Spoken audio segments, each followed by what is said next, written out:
Check the back seat. Gets in your head, right? Good. Because every year, dozens of children are forgotten in the backseat of a car by a parent or caregiver. All never thought it could happen to them. But with changes in routines, distractions, or a sleeping child, it can happen to anyone. Parked cars get hot, fast, and can be deadly. So get it in your head. Check the back seat. A message from NHTSA and the Ad Council.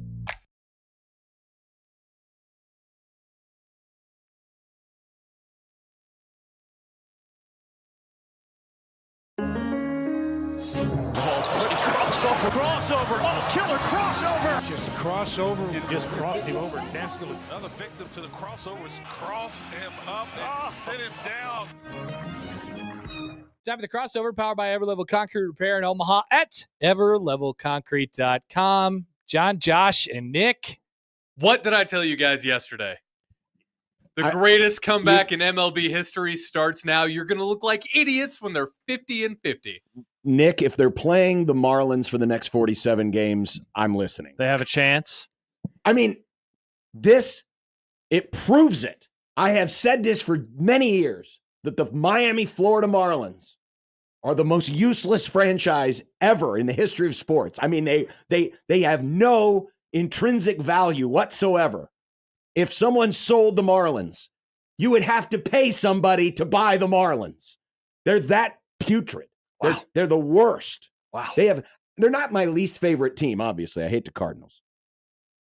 But they have They're your most triggering team. I would hate to hear what you say about the I'm Cardinals. with you.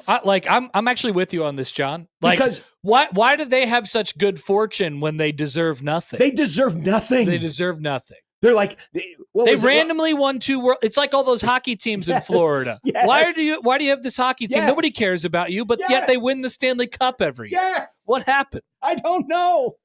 It's baffling. Well, you're chilling with the pillow now? What did I miss the last couple days? He's always had the pillow. But I've never seen him sitting with it. It's the first time I've seen it like on his person. It's It called, usually is just sitting over there. John called carries a pillow. pillow with him. So I what? know. I it's just called was pillow talk. Get over I it. was just commenting on Anyway. it. Am I not allowed to Wait. comment on pillows? Not I while want we're talking pillow. about the Marlins. Yes. Sorry, get And back how- to your stupid Yeah, baseball. and the Rockies You can't starting say a anything comeback. bad about baseball. It's Why all you not? tweet about anymore. You is love baseball, Josh. Yeah, you're pretty Yeah. baseball pilled. No, I am not. What happened to liking football, Mr. Football Boy? I love Yeah, football. this is John, you talk sad. about people with 2 arms. This I is- never say, John, you're not allowed to talk about people with 2 arms. You only have 1 right now. Well, you're allowed to talk about people with brains, and you have none. Exactly. No, I mean seriously. I mean, you're right. They won 2 World Series. Then what did they do? They blew up their teams Yes. the very next year. Right. They had Christian Yelich and Giancarlo Stanton. and they and- just let them free. Yeah, they're just leave. gone. We don't need anything. They bring in Derek Jeter. Jeets. He does nothing for them. Correct. I mean, Yeah, Jeets. I think. And I mean, yet they'll win a World Series before any of our teams in this room. probably Guaranteed. they'll probably win another. And you know what? They'll do it in front of 17 people. Mm-hmm. No, they show up for the end. They don't show up for anything. I bet you. Well, Nick They're- put up a poll question on our I YouTube didn't actually. page. I didn't do that. I don't know what happened. How did a poll question I don't go know. I up? don't know. I don't either. What? Maybe AI is listening. I bet What did there it say? are seats. I hope Josh did that. Otherwise, That'd I be don't cool. know. I bet there are seats in that ballpark that for Marlins games have never been sat Never been in by a touched. human butt. Yeah, Watson did it. that's plausible. I think it's very plausible.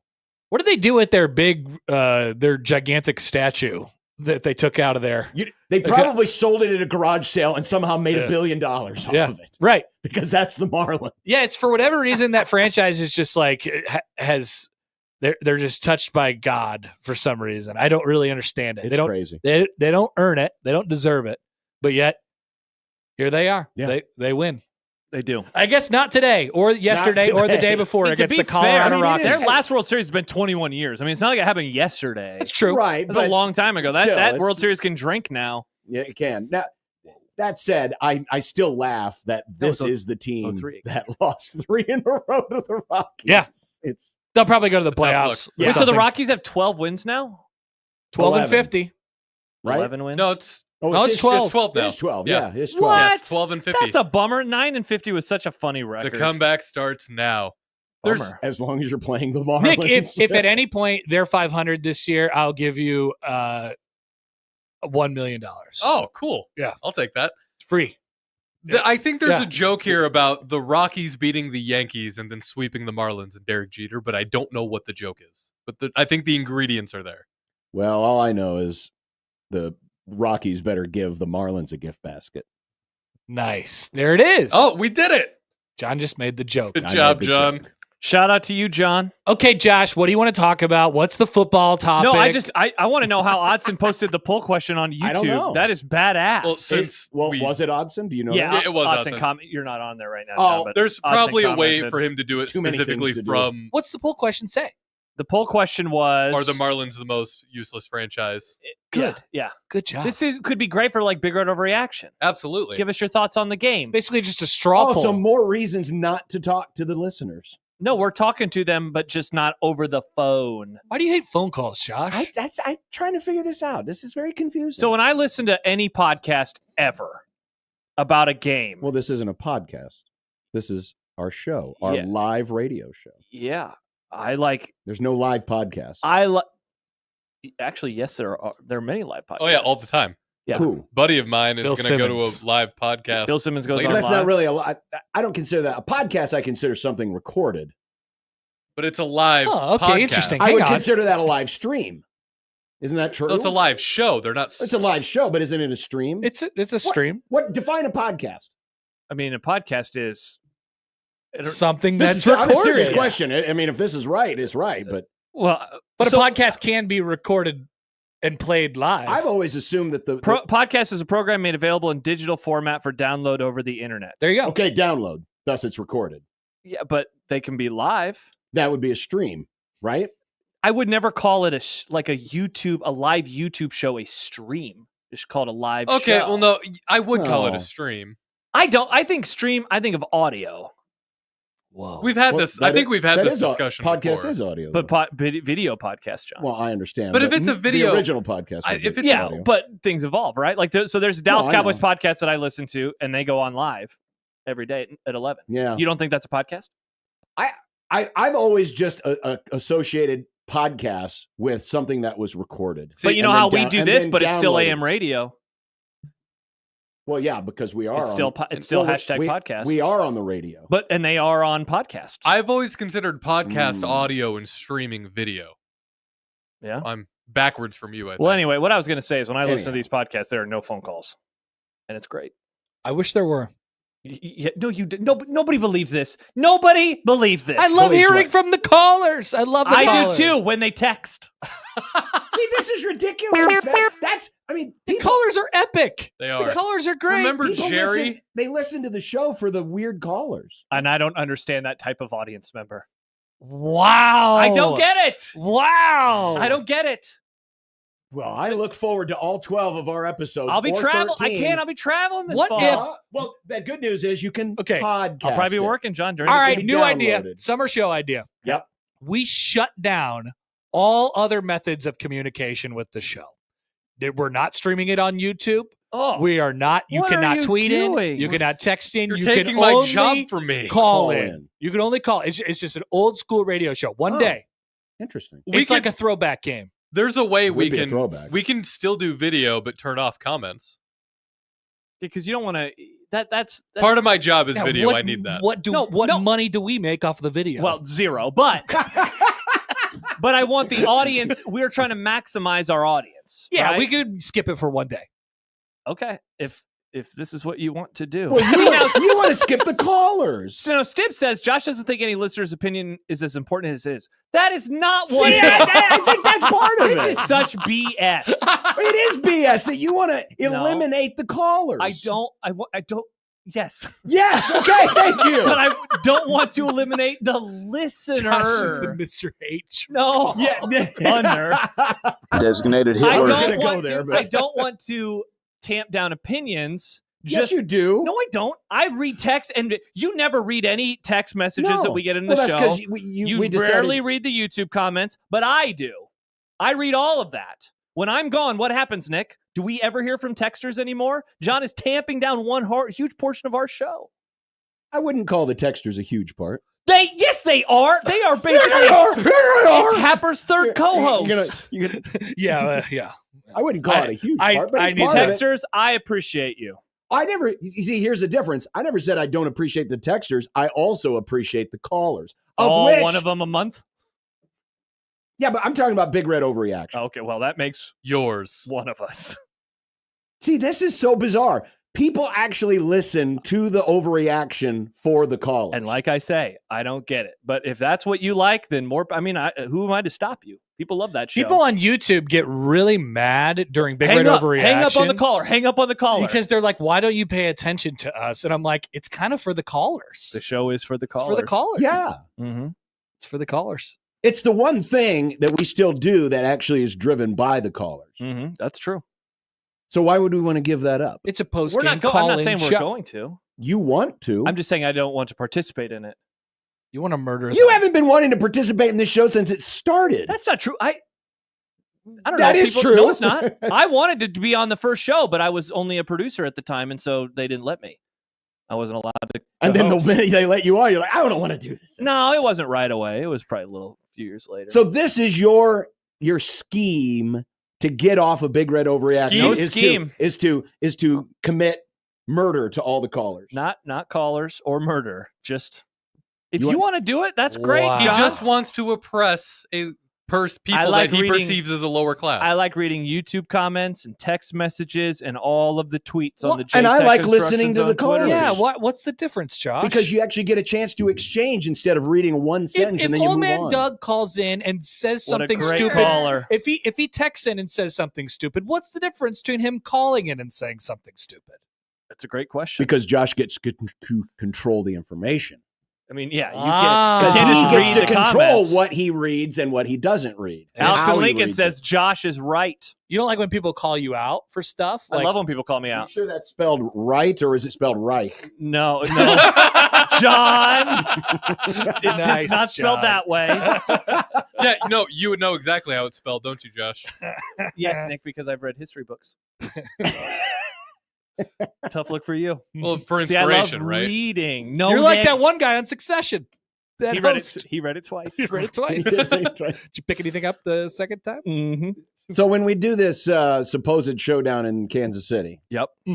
we should the rest of us will take the callers and then we'll just send it over to Josh over in the corner and Josh will You'll be read like all the Stat text. Boy. Yeah, I love you'll this be idea. stat boy. Tweet boy. Actually, a really good Let's bit. find out what the texters are saying. Absolutely. Wait, why do you have a tone with the texters, John? No, it's more of a tone about Plus, his what phone you works are saying. great. What are So- they? I mean, how are you going to be able to sift through all those YouTube comments? Yeah. You know, It's pretty easy. I don't know. You just. there's so many of them during I mean, Big Red here's what Overreaction. you could, here's what you could do. You could turn on that little super chat button, and then that's how you sift through them because you want to comment Did you right on see the that- air. did you see gotta the read new a live super. feature?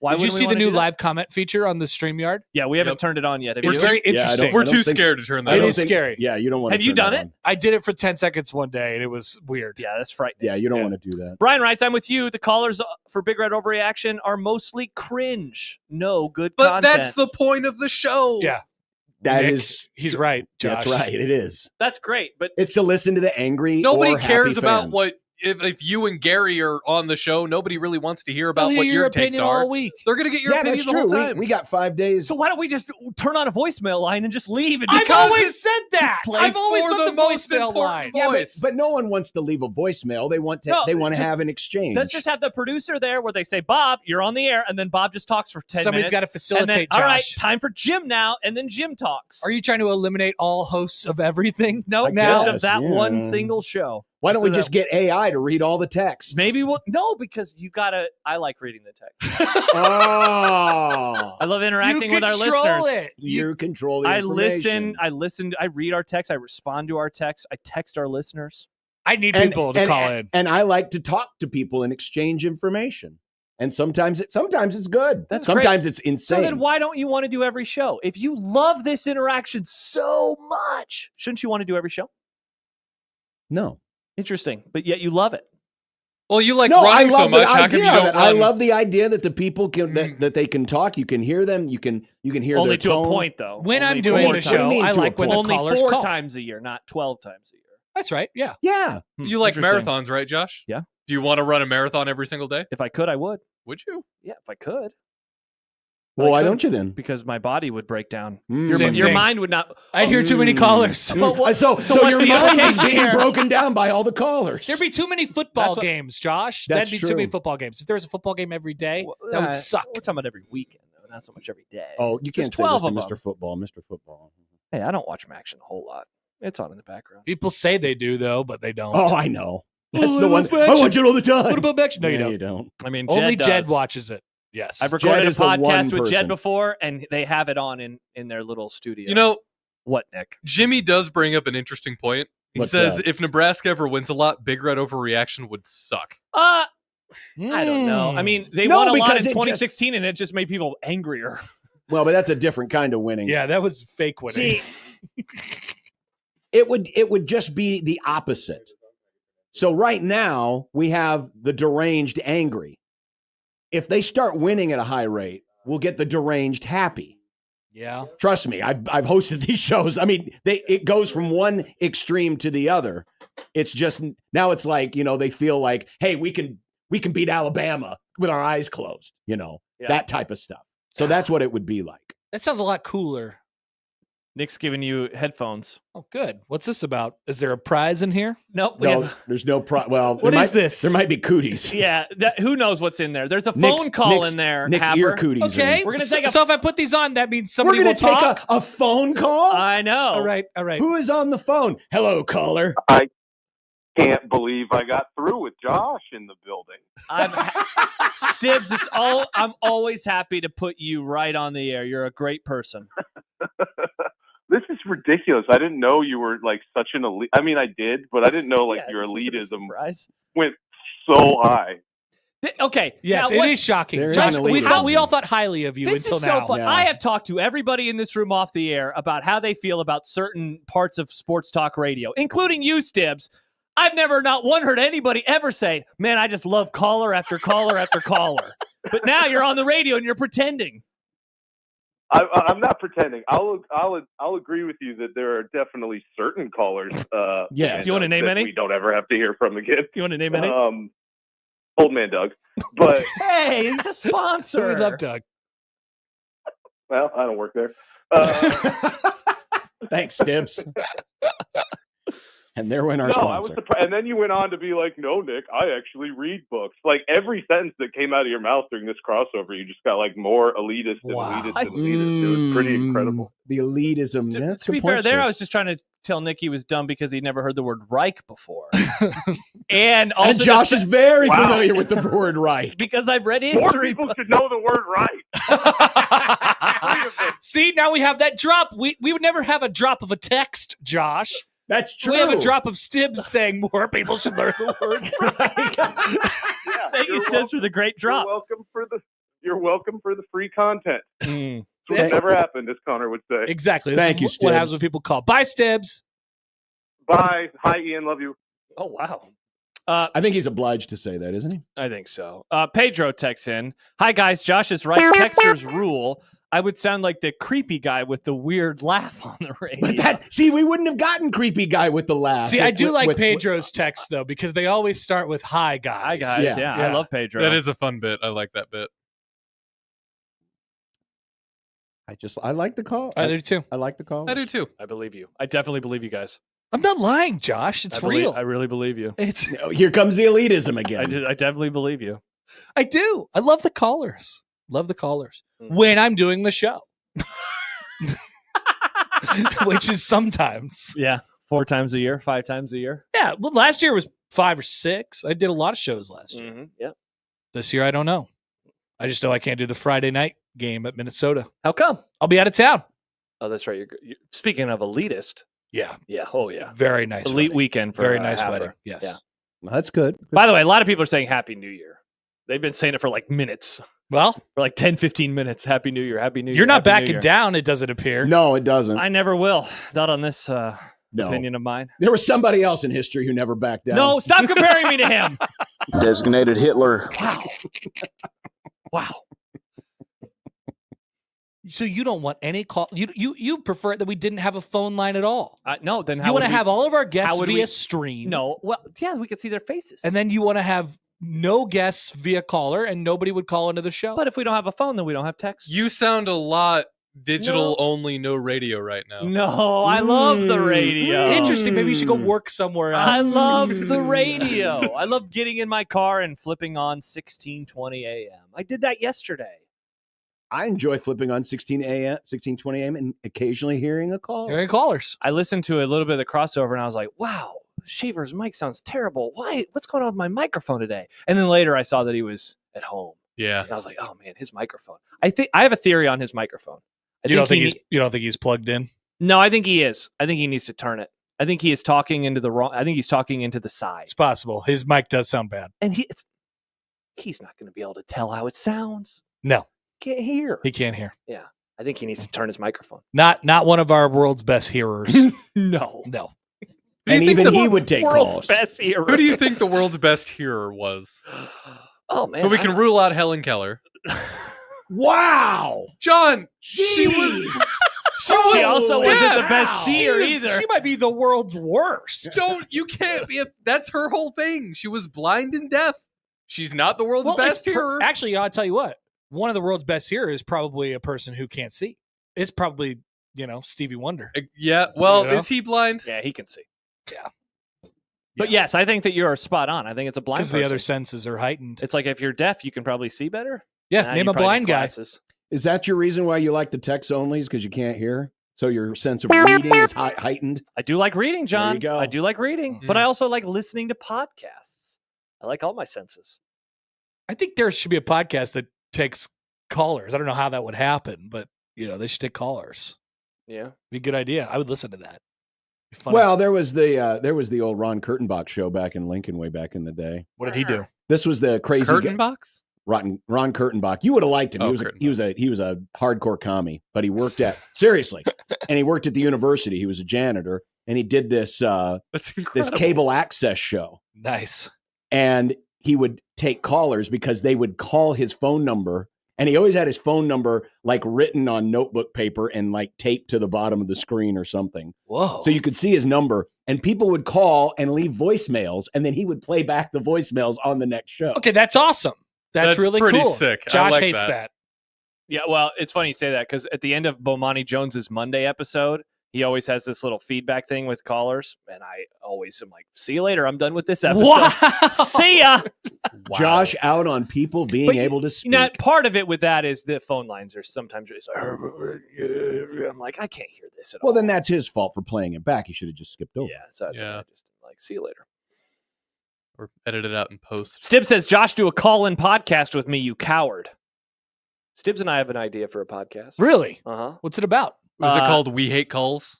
No. We Can Spell Steve, Right? It would be called I Hate Calls with Stibbs. Featuring Stibbs. Is it a baseball podcast? No, it's a book podcast. Hey, how often do you talk on the phone to people in your life? Sometimes I'll call my wife and say, hey, I'm on my way home. Sometimes you'll call your wife? Well, she's usually working when I get off work. Nick. I can't call her and say I'm on my way home. What purpose would that serve? I'm busy. Okay, bye. Wait, so you don't do that? I do that when she's at home.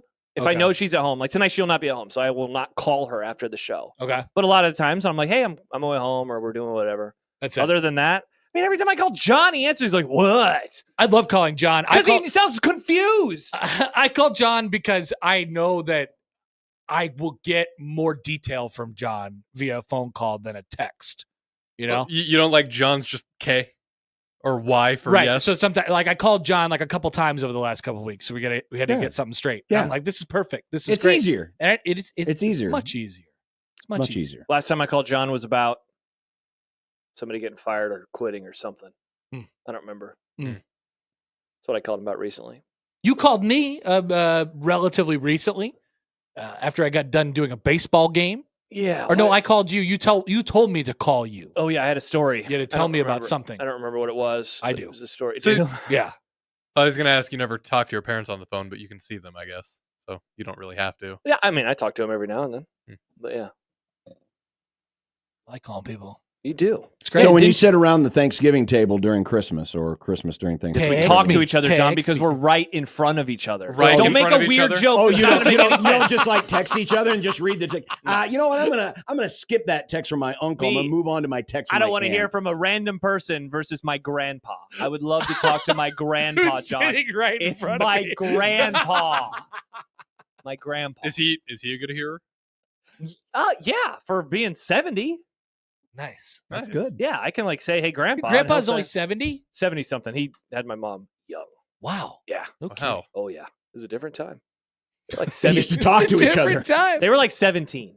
Wow. They're only 7. And then when I was born, my parents were 22. So my grandparents. Wow, double young. Yeah, I heard my grandma was like, a grandma at this age, she was perplexed. She was flabbergasted.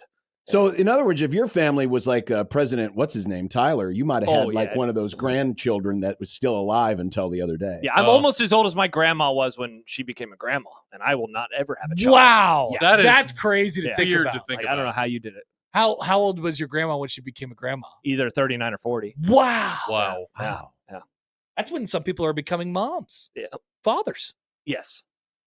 Yeah. It's a little dangerous. My mom had my little brother when she was like 42. Holy God, that's scary. Yeah. That's dangerous. Yeah. Yikes. He's a healthy little kid, so That's good. Good baby. he's 12 now. Whoa. Baby. Not Wow. a baby. Not a Preteen. Preteen. That's a term that is. Yeah, that's gross. It's just an ickiness about I it. don't It's like better hearing than that. I don't like hearing tween. it out of an adult's mouth. That's a preteen. I don't know why you would I say agree with you those. on this, Josh, Yeah. actually. Really? Yeah. I, There's I, a don't, I don't hear it enough. Yeah, there's an implication that I just, I'm not worried about you, Nick. Good. Yeah. Thanks. You're welcome. Wow, that went places. Go to the whiteboard and write the word Reich a few times, you weirdo. Wow. You do it, Nick. I don't know how to Odds spell says it. good take. Yeah, I'm with you guys on this Thank one. you. Thank you. Good. You're with me. You're not with Nick. You and Odson. Oh yeah. So you're scared of the word preteen. It's just Are you there's just something tween weird people? about it. I don't like it. I don't say anything with "een" anymore, Nick. No? I'm 36. So when you Why would see I a talk about teenager, you don't teens? call them a teenager? No. Call me young. I call him a kid. Yeah. Just Child. a kid. Gen Z idiot is usually what I Yeah. call them. Yeah. Everybody Everybody who's who's Gen Z B. everybody who's all So you don't say anything with the word "een" in it. I mean, I probably do. So you I don't just- use Listerine. right. So let's actually No. You don't listen It to the hurts. band Ween? Yeah, that's how you know it's working. Yeah, but it hurts. It's killing everything in your mouth. Who is Ween? You don't know who Ween is? No. Ocean Man. That song? You know the song Ocean. That's you Ween? know Ocean Ocean Man. Man. Sorry. I had no Say idea it- that say- was. I didn't know that was. The Yeah, it's band from name. the album The Mollusk. Oh wait, do we play Great that album. sometimes as a We bump? do. Okay, Yeah, I know that song. yeah. Absolutely, I play Ween as a bump. I Also, did- Key Party. That's a Ween song. Key party. When I made the Key Party open, I used a Oh. Ween song. Nice. Oh. We'll be doing key parties in a few months. Nice. I love her fall key parties. Yeah, me too. Because it's football. I mean, we could do one tonight for the Cubs and the Nationals game if you want. I mean, I could take a quick hit nap. ball, throw strike. Yeah, baseball keys would be so weird. Yeah, what do you say? I mean, I guess you do it during the College World Series, so never mind. I don't want to make fun of anything. Well, it's the sold. same thing with football. Block, tackle, run. I know. It just seems so easy on football. Baseball, it's like, hopefully they hit 300 tonight. Well, it is. It's easy. What for is all what does sports. Gary usually say for his keys? You know, like Oh, they're hitting pretty well, so think they they can gotta just get- keep that up. I think they got to throw strikes early. You know, probably. I don't know. You're then gonna just- have to have some keys this year. I will have to have a game. I was mapping out in my head which game you could do. Yeah, it's gonna be the Junko game. What day what are you doing? Are you Wednesday? It's the Tuesday. It's maybe the Monday. So you're doing the first It's like elimination. It's game. like the second bracket losers bracket game, which could be the Murray State, awesome. UTSA, like that Awesome. whole situation. Oh. So I got to come up with keys. That I gotta is have awesome. a key party for Well, I mean, coming up for keys for UTSA is the same as coming up for keys for Tennessee. hit bombs. Hit ball, run, steal. I feel like the Catch. key segment always happens when they're doing the montage on the big screen at the ballpark. I can hear the music. Gonna need a montage. Dun, dun, dun, dun, dun, dun, dun, dun, dun, dun, dun, dun. Happer's like, here are my keys to the game. Mash. That song is seared into my brain. I just feel sweaty when They I played hear at the regionals too, but they always play it so loud. I know. It It's is so ridiculous. loud. It almost broke the walls of Rupp Arena in Kentucky. It was just so like, and I'm like, oh my God, it's like it's 10 minutes to first pitch. It's so loud. I think I love the Reich. He did. Dolph Rupp? Who did you think I was talking about? I didn't know where you were. John was talking about Rupp. Well, Rupp Arena, yeah. And then you said, I like the... No, I said that guy. What did he say, Nick? He said, I It sounded like he said, I love the right. I love the right. Hey, you guys can't hear anything. Now, you guys are the ones who are saying, I don't have headphones on. I can't hear nothing. This microphone is far away. I saw Josh in here the other day watching the Monday crossover, and he was like, what do people normally do when they stand here? And I would have told him, they spread out. They squat. Like this to do. It's almost like a workout doing radio. It's great. Pedro says, hi, guys. So a baby is a preteen. Should you call a 1 to 12-year-old a baby? So that's a child. I think we should actually square this away. Like yeah. If you're in college, all the way back until you're about 13, you're a kid. That's why you're just a kid. Okay. What are you when you're like 10 to 13? What is child? Well, some people would say that's an adolescent. Yeah, an adolescent. Yeah. It doesn't roll off the tongue like very well. Another version. I feel like preteen. I feel like adolescent should come after kid. I feel like it's like child, kid, adolescent. Yeah, what is an adolescent? What is that? Well, I've always considered it like a 10 to 12-year-old. When do you go from being a baby to a child? Probably 3 or 4. Okay. When you can start having a few takes. Yeah, does Sophie have any takes? None. Really. Yet. She waves at stuff. That's a take. See, everyone gets excited. Interesting. Mom, dad. I want to know when she has her first take. I'll let you know. Okay. Might be a couple years. What'd you find, John? Adolescence is a period of significant transition between childhood and adulthood. It's when the hair grows. So hair it's didn't puberty. grow before. It's a different word for Marked by puberty. major changes in physical, when they separate the psychological, boys and and the social... girls, and you watch the videos. So technically, oh come on, is 10 a pre-teenager? Yes, 10 years old is considered a preteen. There's another one. Well, everything's preteen before. But yeah, they're basically considering preteen. adolescence anything before 20. Wow. I always kind of considered it the preteen. I think we just be safe. We just call them all kids. Chance says, I'm a post-teen. Not a kid anymore. Nope, definitely not. It's a good point. Mm-hmm. It's a good point. Yeah. Although if you're younger, like if I went into Trader Joe's and I saw Chance and I didn't know him, I'd be like, the kid who works here. I'd probably look at Chance and say that. You'd say kid, not guy. When do you go from calling a person a kid to a guy? Great question. That's a good question. You're talking about like coworkers? Just in general, like you see somebody. See a person, is it a kid or a guy? What, Yeah. Like, yeah, I do call a lot of people I see are tiny baby boys. Like, I had another sentence. I'll just wait. I hit McMaster with a buddy today, and I felt a little bad about it. On earth, He asked me if I'd ever had Casey's Taco Pizza. Okay, I guess a buddy response there. Yeah. Fair. Yeah. and you said you were. I said buddy. You were incredulous about this. Yes, I'm from Iowa. Of course, I've had Casey's Taco Pizza. Legally, we have to. I think by the time we're 5. Yeah. Well, why is it? So do you have to like have all the Casey's pizzas? Specifically taco. Really? Why? Try It my just taco happens. pie. I mean, I like the taco pizza and all, but I figured it would just be you had to have Casey's pizza. You go to a kid's birthday party, they always have a taco pizza. Do they? I mean, Really? it's not just taco pizza, but Even it's an kids? option. I It's didn't know always an Casey's option. made taco pizza. Oh, dude, Oh, they it's put good. Doritos on it. It's Makes good. my taco pop. It's good, but I would think that'd be one of the last pizzas they would have at a kid's party. Yeah, seriously. Kids it'd love be like- taco pizza. It's it'd like be cheese and pepperoni, Yeah. and that's it. Yeah, I and thought kids love breadsticks. breakfast. and breadsticks. Give kids breakfast pizza. They would love that. Mm. Are you kidding me? Kids Breakfast like on a breakfast pizza? pizza. Jim quoting Nick question. says, listen, buddy, I've had Casey's Taco Pizza. I'm from Iowa. It's all we have. Is that true? That's Nick? you. I Nick. just said buddy. That's all. And then he's like, "Don't call me buddy." He was really hurt by it. I felt Buddy. bad. Like really, really offended. I'm just trying to ask you a question, I Nick. hurt Gen Z B's feeling. You hit him with a buddy. Hit him with the buddy. That guy is going to love phone calls this fall on Big Red Overreaction. The people might be calling him buddy. Oh my gosh, he's going to get called a moron so often.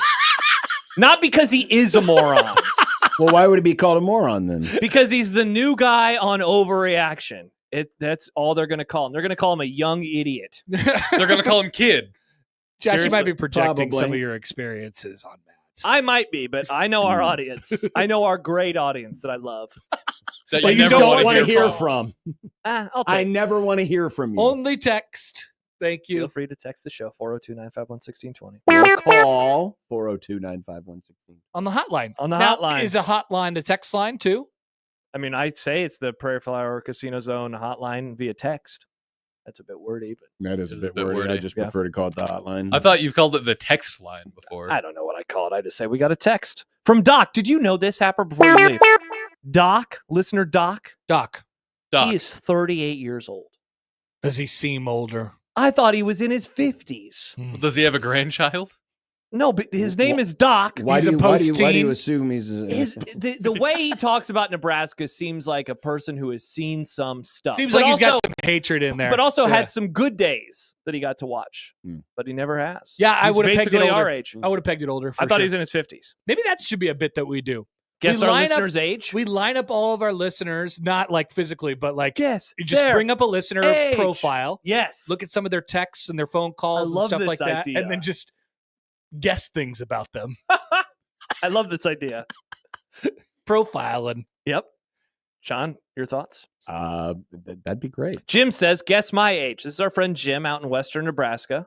Jim. I think Jim is in his mid to late 40s. Jim, I don't know Jim. Well, I'm gonna guess living in Western Nebraska might age you spiritually a little Definitely. bit. So you're though. saying he's a little Yeah, you younger? can't Could be be young younger. and live in Western Nebraska. That's true.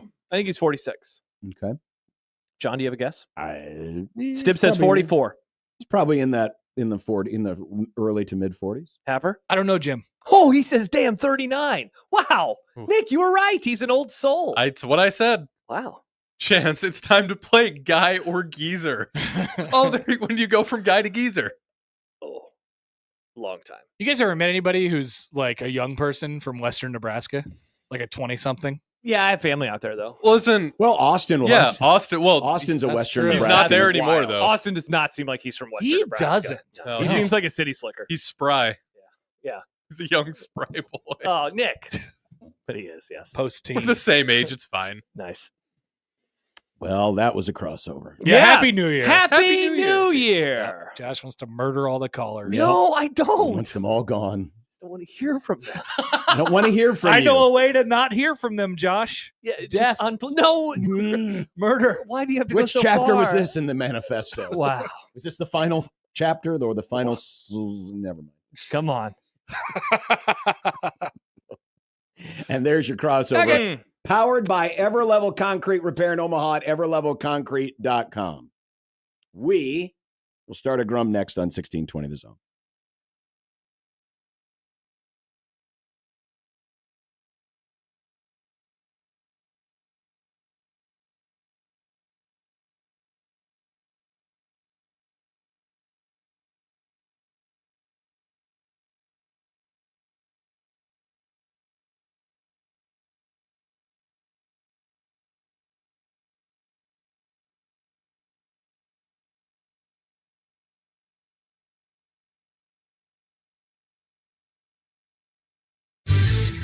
Your Omaha area forecast from the Godfather's Pizza Weather Center and KETV News Watch 7.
KOZN. Unsportsmanlike conduct on 1620 The Zone. Husker Athletics, Creighton, and yes, UNO. Don't miss a moment, they'll give you your fix. They're on every day from 2 until 6. Spend your afternoons with John, Josh, and Nick.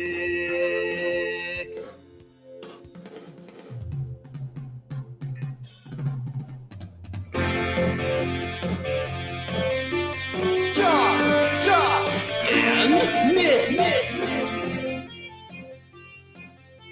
They'll show you what sports talk really is. Well, the sun's back. That's good. Yes, yesterday was so cloudy and rainy and moody outside. It was mooshy outside. Mooshy. It was very mushy. Yeah, today it's not. It's nice. Unsportsmanlike conduct on 1620 The Zone.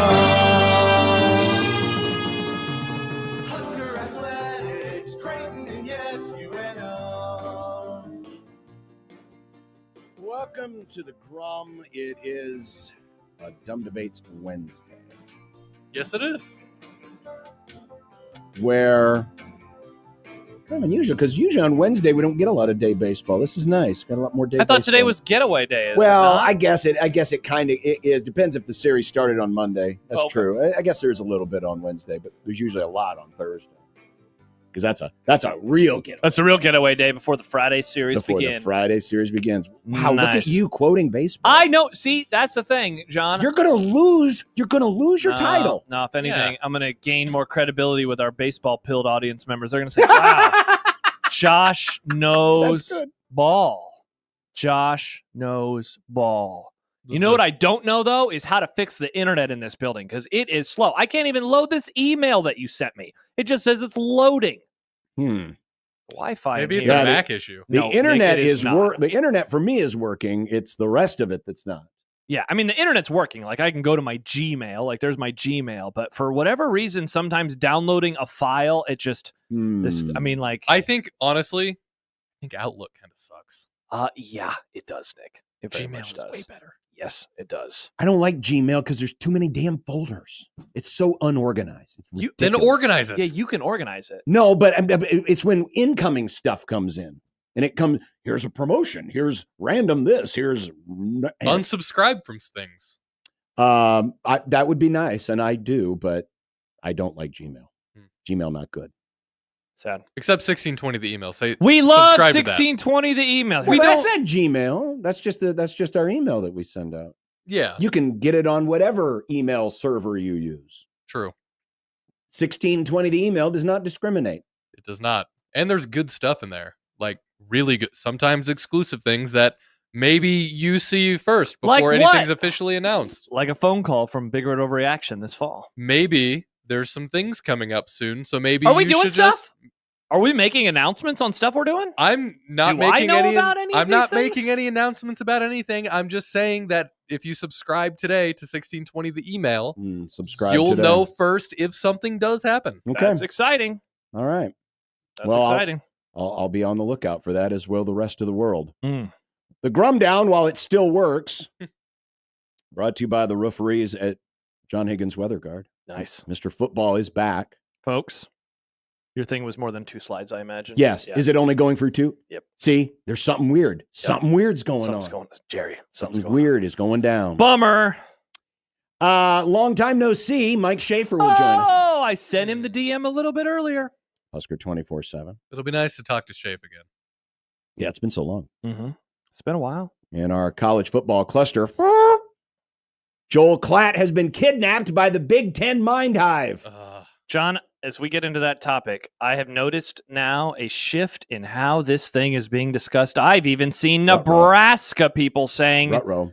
give me the 4-4-2-2-1. Oh, no. I'm shocked. Maybe they actually listened to us last week when we gave them that free advice. I know. Hey, here's your plan. How come you guys aren't out there promoting it and talking about the good things? There's a psyop happening. Maybe they finally listened to us. In the Jacob Bigelow Memorial Offseason Football Topic of the Day, we're going to conduct class warfare. But we won't be able to show you the slides that we put. Well, John we can show you 2 of them.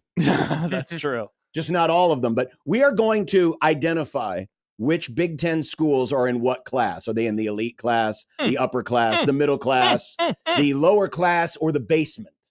Nice. And there are some disagreements. Okay. That I look forward to discussing. Troy Dannon. Thank you, Nick. The stadium plans are still under wraps. It's like a package under the Christmas tree. It's like those weirdos who celebrate Christmas all year long, they leave the tree up, then the package is wrapped in like March, and it's still wrapped in June, and it's still wrapped in November, and it's still wrapped in December. Multiple of my new neighbors have their Christmas lights up. Still? Now, it just seems like they're never going to take them down. They just must leave them up all year. They don't turn them on, but they are there. Okay, so I was going to ask, are they like Christmas lights or just lights that they have outside? I mean, they're lights. I mean, it's that not look like Christmas ones. As one who has to deal with that pain in the ass. Yeah. And of all the frickin' times that this had to happen, why couldn't it have happened? It would have been better if it had happened then. Oh, then I would have had an excuse. And by the time it's time to put them back up, you'll be fully back. I hope. But I might, you know what? I might work the injury. I might work it. I might leave a sleeve on there and pretend like it still hurt. Even though it's not. You're going to become the boat anchor. Well, no, I'm going to pretend the boat anchor is still there. Nice. Did I say that on the air? The boat anchor? No, what I just said on the air about what I'm going to do. Yeah. Yes. Damn it. Yeah. Sorry, John. Can you have a Bahamas Bowl without the Bahamas? Excellent question. It's like when the Rose Bowl was at Cowboys Stadium. Remember that? They showed on the big screen a sunset. Of all the dumb things to happen during COVID, I mean, that is near the top. Hey, everybody, please direct your seat now towards the big screen where it's a sunset in California. I just realized something. While you're in Texas. The irony of doing that, though, given that that's the one stadium where it blinds people because of the sunset. They could have just done that sunset. They could have just Remember when that happened, Josh?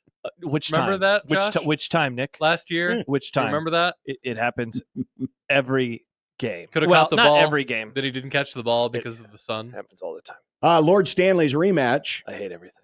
You hate Lord Stanley's rematch? Actually, yes. I don't want to see a Florida team in the Stanley Cup final. But we get the Edmonton Oilers. I am rooting for Edmonton Oilers. Edmonton Oilers. I'm rooting for them, but I don't like Florida. The Hogs and the Vols get ready to rumble.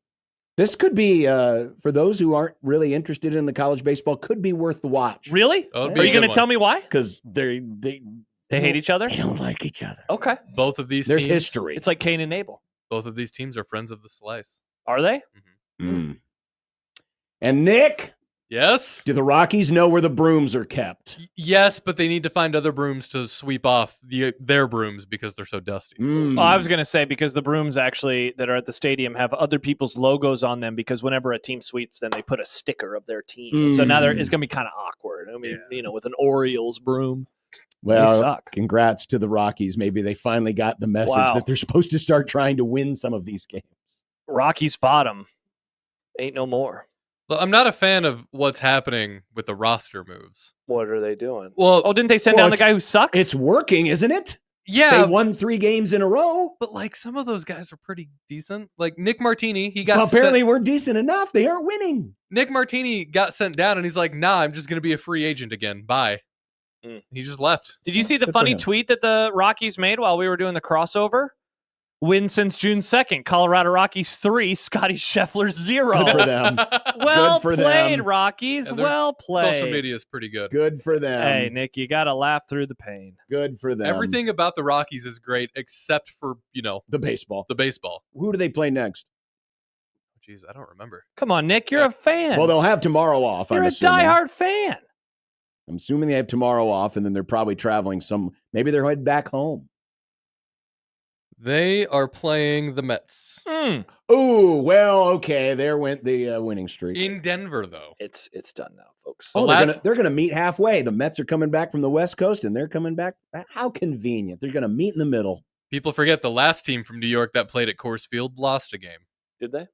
Yes, the Yankees. 402-951-1620. Give us a call. We would love to hear from you throughout today's show. I like the tone in your voice. There's excitement? A tone. There's a tone. It's not excitement. There's an Prairie elite. Flower Casino Zone hotline. I would love to hear from the friends of the Grum at 402-951-1620. And I would love to read your texts. Okay, now that sounded a little sarcastic. Also, you don't ever log into the text machine, so how are you going to read them? I'll guess them. I'll guess your texts. Guess your text. Oh. Another new game. That's fun. Do Pedro.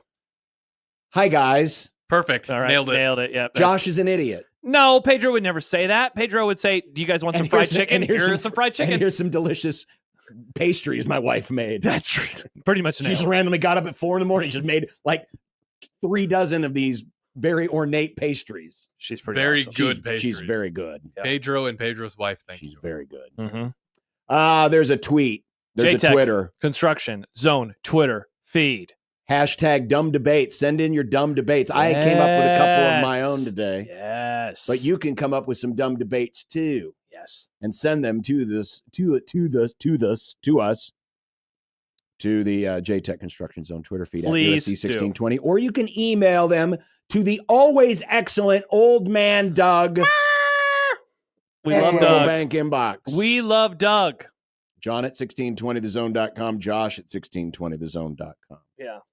Because Equitable takes your banking personally and answers the phone on the first ring. And maybe a slideshow. I am in a email StreamYard during the break and say, yo, And try to fix this. my co-host uploads 20 slideshows every day, and we don't have access to that right now. What's going on They're not here? 20. There's only 5. Okay, but sometimes there are a lot. I see you scrolling through them at the bottom. There are. I've culled a few. Culled a few.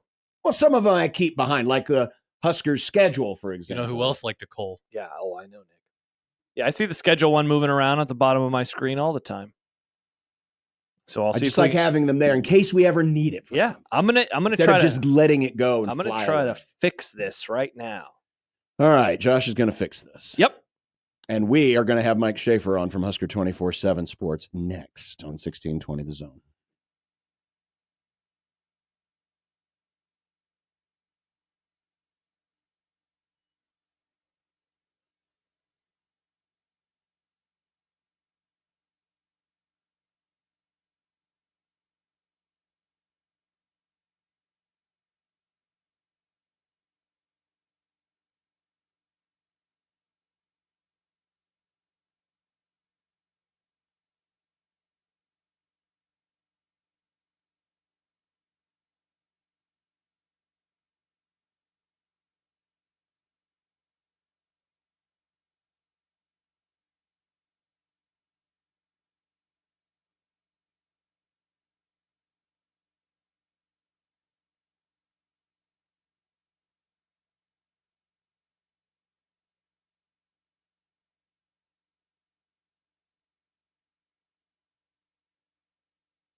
Mike Schaefer.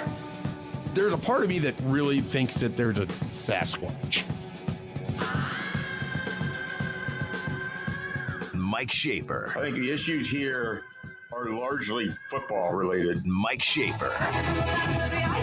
People are like, oh, the Vikings are terrible. It's like, yeah, terrible teams always go 13-4. Mike Schaefer. I don't feel good for anybody. All my entire life is rooting for sports teams that get as tantalizingly close as possible and then don't win. Mike Schaefer. I have no joy in my heart for you or you or you. Mike Schaefer.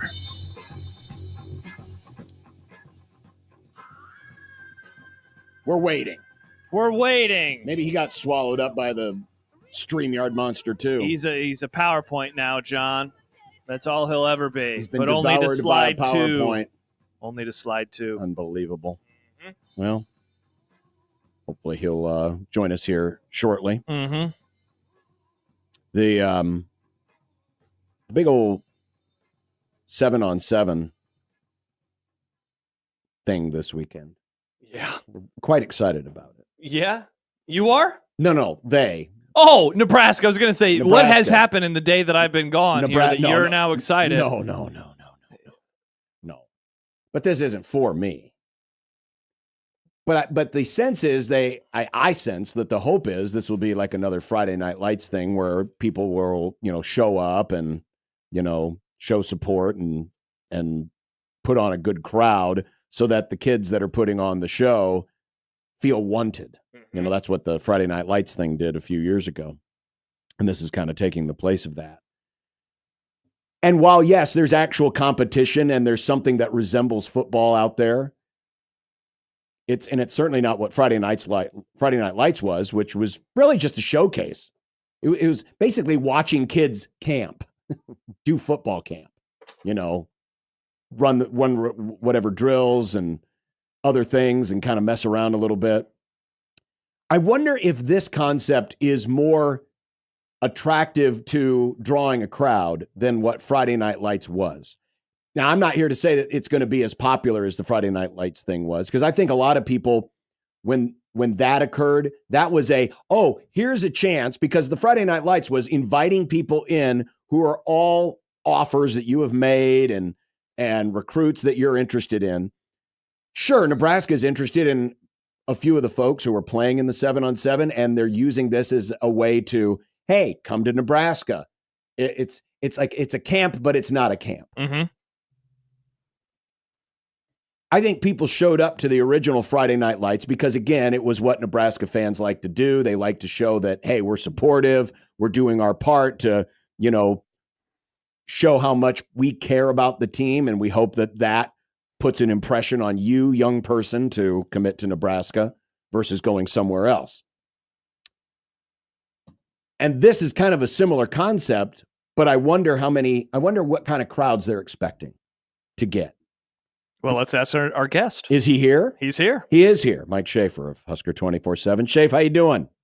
I am. I'm good. There's a couple things I'd like to get out of the way before we get too far into this. Please do. Please do. Based on being here yesterday. First, the Rockies continue to roll along towards their 50 straight wins, I believe is what Grim had predicted. Nick said the same thing earlier, Shay. They needed 41 to get to 50, yes. Yeah, so they had their first sweep of the season, so congratulations to them. A 3-game winning streak, very nice.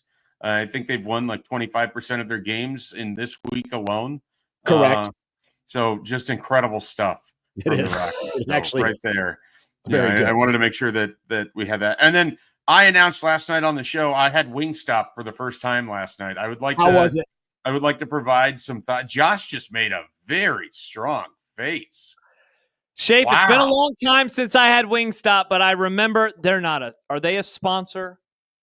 Not that I know of. Man, mid. I just thought mid is. I'm just surprised that you wouldn't support local, Schaefer. You love supporting local. Yeah, I mean, I support whatever basically I'm told to support. So Shelby wanted Wingstop. We ended up with Wingstop. I had no complaints. I just wanted to say the lemon pepper was quite good. The garlic parmesan quite good. I'd never had it before. I would eat Wingstop again. So for me, it was fine. I apologize for not supporting local enough, though. I mean, you are. I didn't realize Josh had turned into an Omaha food person that only supports local, never has fast food. Shafe, this is fast food doesn't count in terms of not supporting local. Fast food is a different category. There's not really local. Well, that's fast what food. Wingstop is, isn't it? Wingstop isn't fast food. They don't have a drive-thru. What about Broncos? Broncos it arrived at our house very fast. I mean, Shelby had to go get it. It arrived and the order was put in. She got there and she was waiting for it. She got back. I actually put the air fryer on and redid the fries so they'd be a little crispier. So I was relatively fast all the way through. I guess I always consider fast food drive-through. Fair. They probably have drive-thrus for it now. Is Wingstop fast casual? I don't know. It is. Yeah, maybe it's fast casual. I get your point. Yeah. I do too. I just like to give them a hard time. Yeah, everyone's giving me a hard time. Well, today, Josh is Shafe. being very elitist today. No. Wow. He Josh? is very. I mean, yes, I know it's shocking, isn't it? Josh used to be for the people. I am for the people. Used to be. I am for the people. I love he's hearing. for the guy people goes to Boston one time. And he comes back an elitist. Yeah. I love hearing from the people, Shafe. Hava Josh. If they're listening to my show, if they text or tweet in or email, I love all of those things. He hates hearing from people. He doesn't like talking to people. I'm talking to you. I'm talking to Shafe. I think you would rather just get our takes very from pro text. people. I am pro people. We should try this sometime. We should do the show where I just contribute via text. Yeah. And then and you That'd be an read odd show. Yes, just like a Big Red Overreaction would be where we only read text. What do you think about a post-game show, Shafe, where you're listening to the host and they're just reading comments from their listeners? Doesn't that sound like an amazing show? I mean, given how I feel about post-game shows, but also given that I run a message board, it actually sounds vaguely like that. Like if I just did a reaction show for Husker 24/7 and all I did was just read the comments on the message board. Yeah. I mean, that would essentially be the show. Correct. Yes, that would be the show. It sounds horrible. It sounds amazing. No, it does not sound amazing. That's so wild.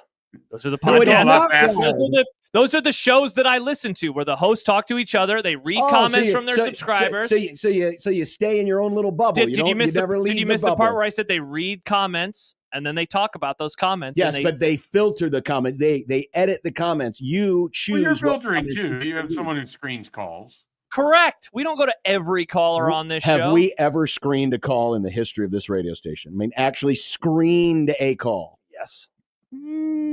Yes.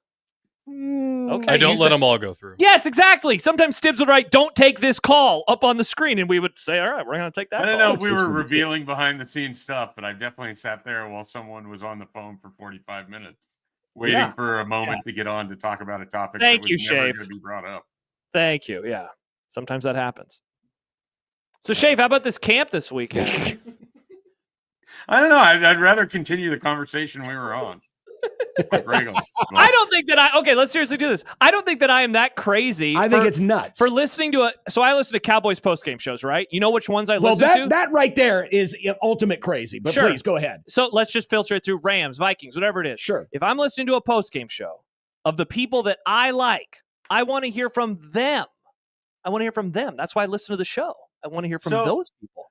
The Vikings version of this that I listen to, they have like the first 20-25 minutes is sort of the host of the show breaking things down, and then they bring in like the callers and they do it through a version of StreamYard or something like that, and they'll go like 3 straight and then they'll go back in and kind of work through some of what was said. So it's like a mixture. It's kind of what Josh wants, it's kind of what John wants. Maybe you can go that route.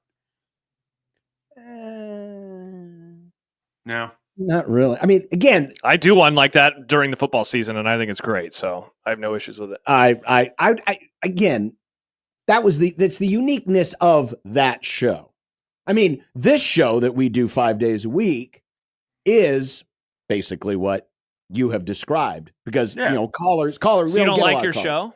I didn't say that, but that's why it's nice to have something different after the game. Do you want to just do this show after the game? Yeah. Well, then knock yourself out. Because I don't, because I have 5 days a week I can do that. Yeah. I don't need a sixth day. Well. But people want it immediately after the game. They want your version of unsportsmanlike conduct after the game. Yeah, but okay, then what are we going to talk about the rest of the damn week? I don't know. We'll figure it out. Nah. We got lots You manage of stuff. You manage every summer. Honestly, that's one of the reasons why I'm not a fan of hosting the show is because I feel like I get all my takes out and then the rest of it's like, okay, we've been there. We've covered this ground 1,000 times. So that's why I like the call-in aspect because it's like I can sit back, occasionally, steer the ship and, guide folks down a journey, talk about different things, but then listen to the people and hear what they have to say.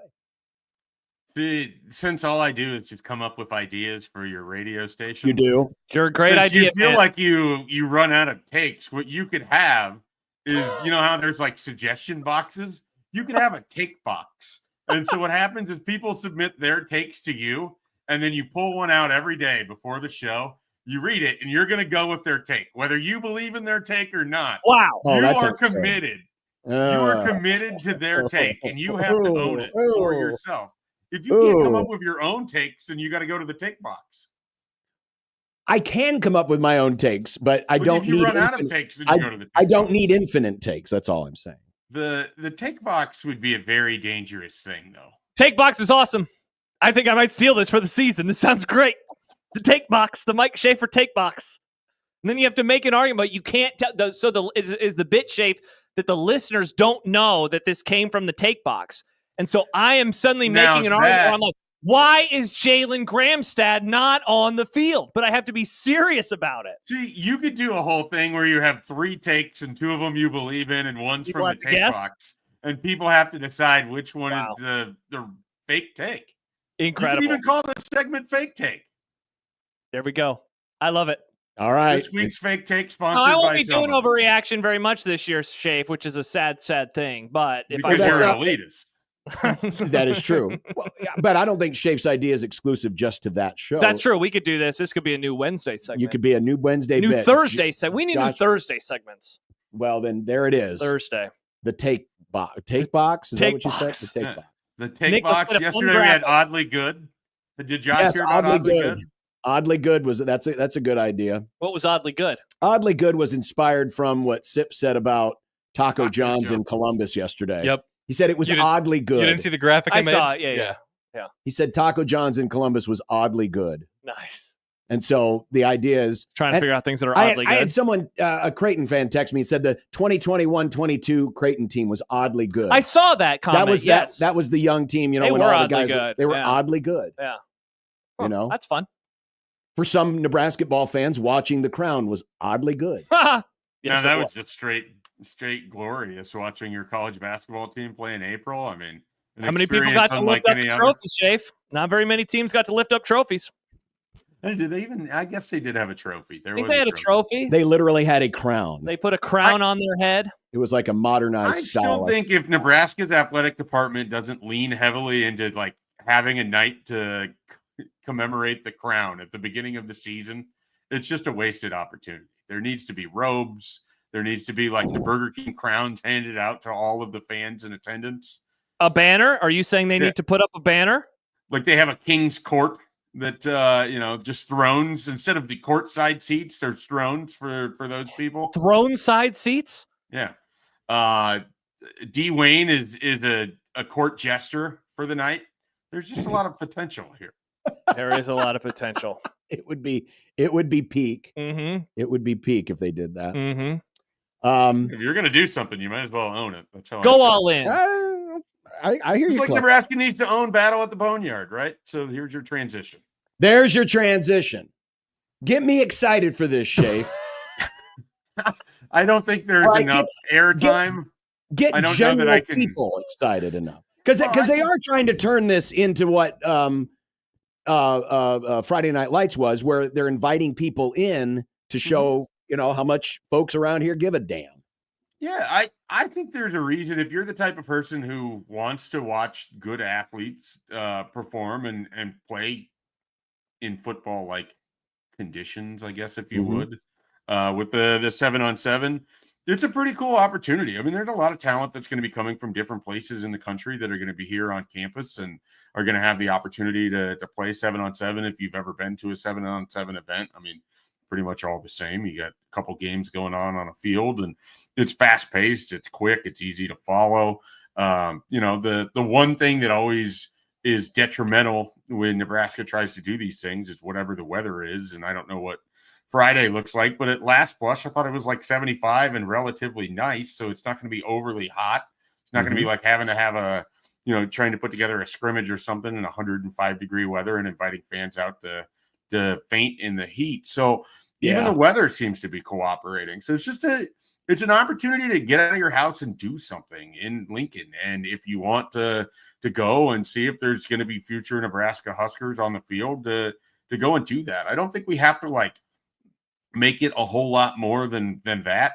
It's not like the future of the program is at stake if people aren't attending. But what usually makes Nebraska unique is that when they have opportunities for people to get over in that stadium, they like to take them. And not everybody has to do it. I mean, if you're not interested, that's fine. Like that's a totally fair and understandable position to take. Just like the people who are like, hey, I don't have anything going on. It's free. It doesn't cost me anything. I can take my kid. We can go watch some football. Maybe my kid's just starting to get into football and wants to watch some of these athletes play. And we don't have anything else to do on Friday night. So I think it's an event that Nebraska is doing that's super unique. Other teams around the country are very jealous of this because they were able to put this together in such a way that managed to fit perfectly in the rules that they had to have to be able to have the talent that they will have out there on the field. And so I think that, Nebraska has kicked this thing off, and just like the first program to successfully pull off the satellite camp, there is going to be a lot of copycats when we get to 2026 next year. That's what I was going to ask, is how many others might try to replicate this, or is it going to depend on if Nebraska is able to reap any benefits, AKA commits, out of it? Well, the thing is, it's not designed for them to just start pulling commitments over and over. It's more to get people to campus. So when they consider what they want to do for their unofficial visits, be it next fall or in the spring, they've already got a relationship with Nebraska. They already have seen what that place looks like, that they know what the facilities are there. I mean, that's the big thing. You're going to get a lot of talented individuals that are going to spend time with the coaching staff, hang out in Nebraska's facilities. They have these brand spanking new facilities, and you want to show them off. I mean, that's really what it is. And so I can't sit here and tell you that 3 years from now, there's going to be 7 kids that committed entirely because they were at this. But if you get a few guys from, say, Nashville or Atlanta or Miami or Los Angeles or all these different areas that they're coming in, and they're not normally going to visit Nebraska, but they had a good visit this first time, and they're like, hey, wonder what that's like if we come out here for the Michigan game in the end of September, or if we're here and our school has a bye week and we decide to fly into Omaha and come over. I mean, that's basically what it is. Schaefer, is June as important as June's used to be? Because I've heard a lot and read a lot over the last few weeks. It's like, June coming upon the most important recruiting month, yada, yada, yada. Is this what June once was, even if some of the things inside of it have changed? Yeah, I mean, it's bigger. I mean, there's so much pressure to make sure that you're maximizing this month, whether it's with your camps, whether it's your official visits, whether it's getting unofficial visits, whether it's having hangout events. Some places, I don't know that Nebraska has anything set up quite like they used to, where they would have the barbecue or the different things they'd have going on. But it is an opportunity to get as much talent to your campus through 26 through. I mean, Nebraska is going to have potentially could have a guy that they offered that was an 8th grader on campus playing in this 7-on-7 thing on Friday night. So we're talking into the 2029 class. So it's just, you don't get many opportunities to maximize having people on campus besides game days in the fall. And this is one of those months where you really need to pull it together. And if you think about it, this event on Friday replaces some of what doesn't happen when you don't have the spring game. You don't have that massive cattle call of recruiting visitors that are coming in for that spring game. Now you're having them for something that's entirely different, but could be very effective for you. The spring game is often sort of the first foray for a lot of players into what Nebraska football recruiting would be if they were regional recruits. Now you have something like this, or you have the camps that they're going to do. They still have a Friday Night Lights that I think is effectively just going to be phased out. We're almost at the point where they don't even need to call it that anymore. Just call it your Matt Rule football camp. It's not the same thing. It doesn't have the same cachet that those other ones did. But it's just things have sort of shifted and changed, and I think Nebraska has adapted to it. And I just think college football, I mean, this is such a huge month. Just, an hour ago, one of the guys Nebraska had coming out this weekend committed to Texas A&M and is shutting things down. I mean, commitments are flying off the board at a fast rate. People want to have their class largely done by the end of this month or know who's set to make decisions in July because they want to flip things forward to focus on football. Because you think about it, there's really not a lot of recruiting opportunity in July and August. And then you're into September and you're focused on your team at hand and just getting people in for official and unofficial visits during the season. So this is really like the last time you get to control a lot of what you want to do. So it's a big, big month. Josh, pick a number between 1 and 119. 12. It's time to go to Schaefer's dad jokes book. Oh, this was another bit from yesterday. I like it. Page 12. Very shocked you didn't pick page 69. 69, I should have. You're right. Yeah. Josh, what do you call an illegally parked frog? What? Toad. That might be the best one. Good stuff, Schaefer. That might be the better than any of the ones from yesterday. These are all so terrible. They're so bad. As someone who just does not particularly care for the dad joke thing. Like I enjoy reading them in the sense of just doing it, but but you don't like actually making them yourself. You know what you need. You know what you need for this this bone. What do they call it again? The boneyard, John. Boneyard. Oh, I don't know. Battle at the boneyard. You need to have the 24/7 tent over in the corner and just have people come over and pick numbers. Dad and jokes. Read dad jokes. Great idea.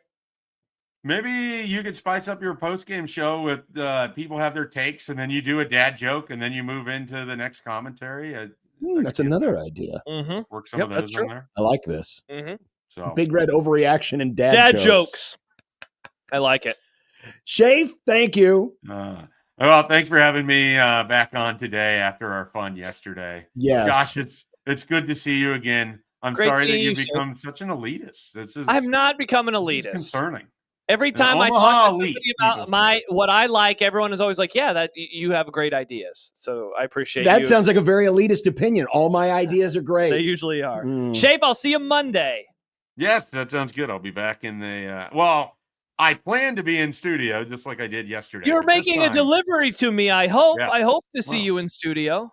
Just like an elite, you can't go get things for yourself. So you volunteered.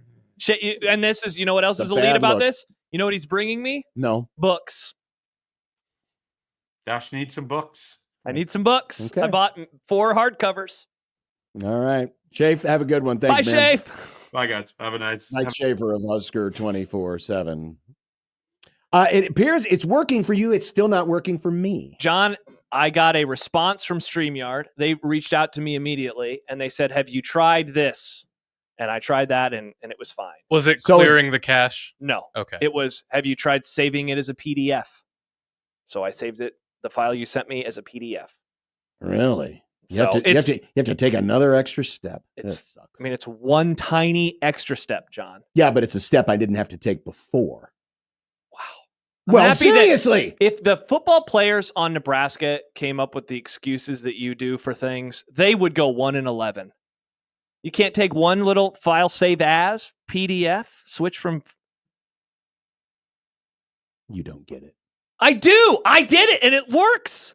The graphic is in there. It took me 5 seconds. Cool. We'll be back after this on 1620 The Zone.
It is the least trusted of the college football rankings metrics. But because it's backed by the worldwide leader, a lot of people like to quote it. It's the Football Power Index. We mentioned this yesterday on the Grum. Nebraska's 25th. Which makes me want to run away and say, no, God, no, please. Yeah, as was it Sam McEwen who pointed out, like they do this every year and they always overestimate them every single year with the FPI. He had it at the end of his story. Here it is. Oh, no. Yeah. Nebraska's generally struggled in recent years to perform above the FPI's record expectations. The system predicted, and I forgot about this, John, win the Big Ten West in 2022. They finished 4-8. In 2021, although the Huskers ranked as the 29th best team in the country, it won 3 games when the FPI predicted 5.7. He added Nebraska is given a 86% chance of winning 6 games and a 10.3% chance of making it to the college football playoff. Third easiest in the conference in terms of schedules, though 37th toughest overall in sport. Well, not to go too far into ragging on ESPN, though it is odd that they have in-house one of the people who is one of the innovators in this industry, Bill Conley, and they just don't use his, but I get it. It's ESPN. They have to, because this is their same formula they use for all of their power indexes, like the NFL. Correct. Do they have one for basketball? Do they use one for? I think so, they but might. FPI, I think they'd use it for college basketball. So they'd use it for football, like the NFL. I get it. It's their thing. They want to have proprietary rights. Cool, whatever. Though honestly, it does not. It's not that much different than the SP Plus. Like when Bill does his predictions on Fridays in the fall, he'll have like the SP Plus number and the FPI number, and for the most part, it agrees. There are some games where it's pretty off. Yeah, but a lot of times it agrees. But I was reading today. There's a blog out there. I'm assuming it's a pro Big 12 blog. Nice. It's called Heartland College Sports, and the headline is Big 12 football blatantly disrespected. Nice. In ESPN's initial FPI. The columnist, Brian Clinton, said the Big 12 delivered one of its strongest campaigns in recent memory with conference championship blowout. 4 teams finishing in the final AP top 25, multiple 10-win programs. Yet when ESPN dropped its initial FPI for 2025, the response around Big 12 circles was swift and unified. This feels like blatant disrespect. Arizona State, fresh off a 45-19 throttling of Iowa State in the Big 12 title game, in the league's first trip to the expanded college football playoff, checks in at number 24. BYU, which went 11-2, is 2 spots higher at 26. Iowa State, whose 11-3 campaign included a Pop-Tarts Bowl win with one of the best defenses in the country, doesn't crack the top 25. Now, some of this reads a little humorous because when you're quoting a team that won the Pop-Tarts Bowl, I don't necessarily, but that's just me. I'm not hard to take someone serious. I don't take a lot of bowl games seriously. Sorry, I just don't. They don't mean as much as they used to. Correct.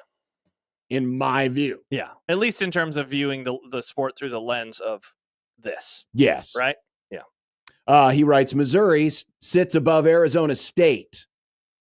Missouri, of course, wasn't that great last year. No, and look, I understand. Yeah, I understand being frustrated by that. Arizona State brings back a ton of players, not their running back, but a ton of players otherwise. And Missouri always falls on their face like they did last year. I'm merely going to read this next sentence. Awesome. Is it going to crap on Nebraska? I'm going to give it to you. Don't throw it back in my face. Give it to me, Heartland. Nebraska, with no major bowl appearance and ongoing questions at quarterback, still ranks higher than BYU. To which I would say that's a fair point to make if you're a Big 12 person. BYU, much better program lately. BYU, a much better team than Nebraska last year. You agree with the ongoing issues at quarterback? No. There's a better way to phrase that. It is, they're a question mark, and the question is, can he take the next step? But it is not, is that how they refer to it? They just phrased it. They called it ongoing questions at quarterback. Yeah, see, that implies that there's a quarterback battle. And there's not. No, it's, I would say inconsistency at the quarterback position. Sure. Dylan Raiola's inconsistency. Sure. Put it on him, not the position as a whole, in my opinion. BYU, much better team than Nebraska last year. I don't care about the bowl game. Yeah. They beat Colorado last year, right? In the Alamo Bowl. They did. I don't care about the bowl game I don't for either. them last year. Otherwise, though, they were a really good football team last year. They were a playoff contender last year. They went 11-2. which means they went 10-2 in the regular season. Mm-hmm. But they had a couple tough losses late. They lost to Kansas at home, mind you, in a late game. Do you remember that game? And they lost at Arizona State. Yes, I do. They lost those games, John, by a combined 9 points. And because of that, they missed out on the playoff. They were undefeated going into that Kansas game late in the year. Undefeated. I understand if I'm a Big 12 person being like, what the hell? How is this happening? Now, I also understand that these numbers, Bill's numbers, lots of numbers include recruiting rankings, thus raw talent. And those numbers are always going to judge Big Ten and certainly SEC schools one way and BYU's a lesser way. It always will. Sadly, that's, and I don't like it either. No. I don't like it either. Well, coming up next, kind of on this same vein, in our college football cluster, Joel Klatt apparently has been kidnapped by the Big Ten Mind Hive. Well, he does call many of their games. We'll explain how and more. And we're going to rank the class structure in the Big Ten. Now, whose idea was this, John? Because people have been calling me classist today. Whose idea was this? It was yours. No, it was not. That's not true. It was John's. Then how come you were in our DMs last night saying, hey, you know what we should do? Make a class system. I did not say that at all, Nick. You said, one of my favorite societal concepts is the class system. What if we put that into sports? It is not. I like people rising up, Nick. Well, we're going to find out who's where or where we think people are. And there are some disagreements that I found very interesting between our two systems. So we'll have that coming up next, 1620 The Zone.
always call him Mr. Touchdown. They always call him Mr. T. He can run and kick and throw. Give him the ball and just look at him go. Hip hip hooray for Mr. Touchdown. He's gonna beat him today. So give a great big cheer for the hero of the year, Mr. Touchdown USA.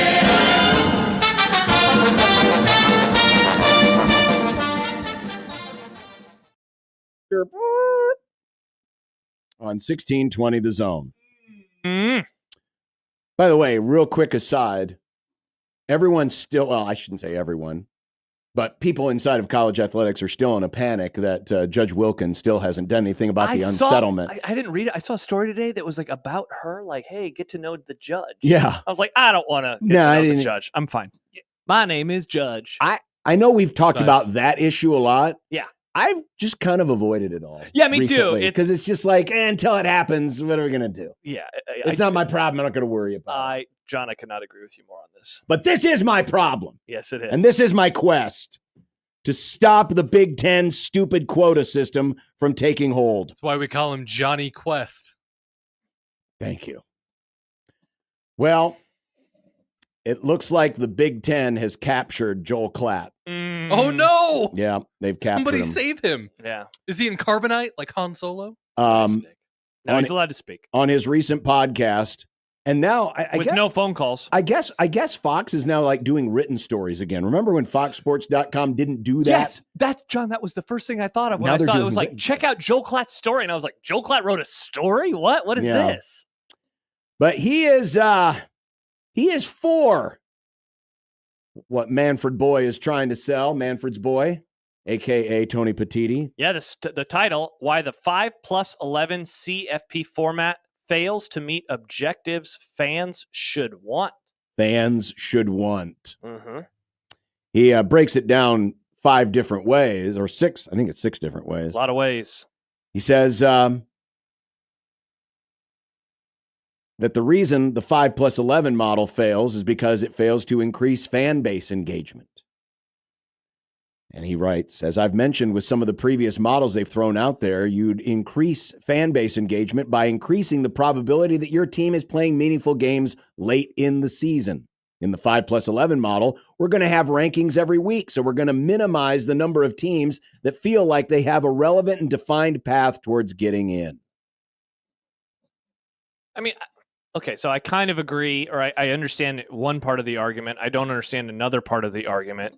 What does rankings every week have to do with it, first of all? Because it's not like they wouldn't exist in the other. Well, what he's arguing is if your team is like not inside the top 25, you're going to feel like, oh, we're not in the conversation. Meanwhile, if your team is not inside the top 12 of your Big Ten standings, you're also not like, yes, that's how the sport works. It's always worked that way. So that part of that argument lands on deaf ears for me. Number 2, increase meaningful games. If we had a play-in weekend within conferences, each of the power conferences could have multiple games with a CFP spot on the line on the same weekend. If we went with the 5+11 model, we'd miss out on the idea of the 3rd place and the 6th place teams or the 4th place and the 5th place teams in the Big Ten or SEC battling for one of the conference's automatic qualifying spots because of the 11 at-large bids. Joel, if you only knew how dumb this sounded. You actually wrote that out loud. That was a long sentence, first of all. You actually wrote that out loud. Second of all, that we're going to have that the 3rd place team, which, by the way, this year was Indiana. How many games did Indiana lose this year? 1. They would have played, what was it, either Iowa or Illinois? I don't remember which one. Indiana would have played Illinois, and Iowa would have played Penn State. Or maybe it was vice versa. Right. I always forget. Ohio State would have played Illinois, and Indiana would have played... What did I say? I don't know. Who cares, John? But it would have been weird. But it would have been a team with 1 loss. Correct. 1 and 2 versus with 3 and 4. 3 right? losses. Yeah, 3 losses. Yeah. And yet somehow this is good. Now, look, this is good. Let's acknowledge the elephant in the room here with Joel Klatt. That would be great for his network. That would be great for Fox. Exactly. So, just say that, because yes, if you don't do the 5+11, he is not wrong. We will not have this weekend.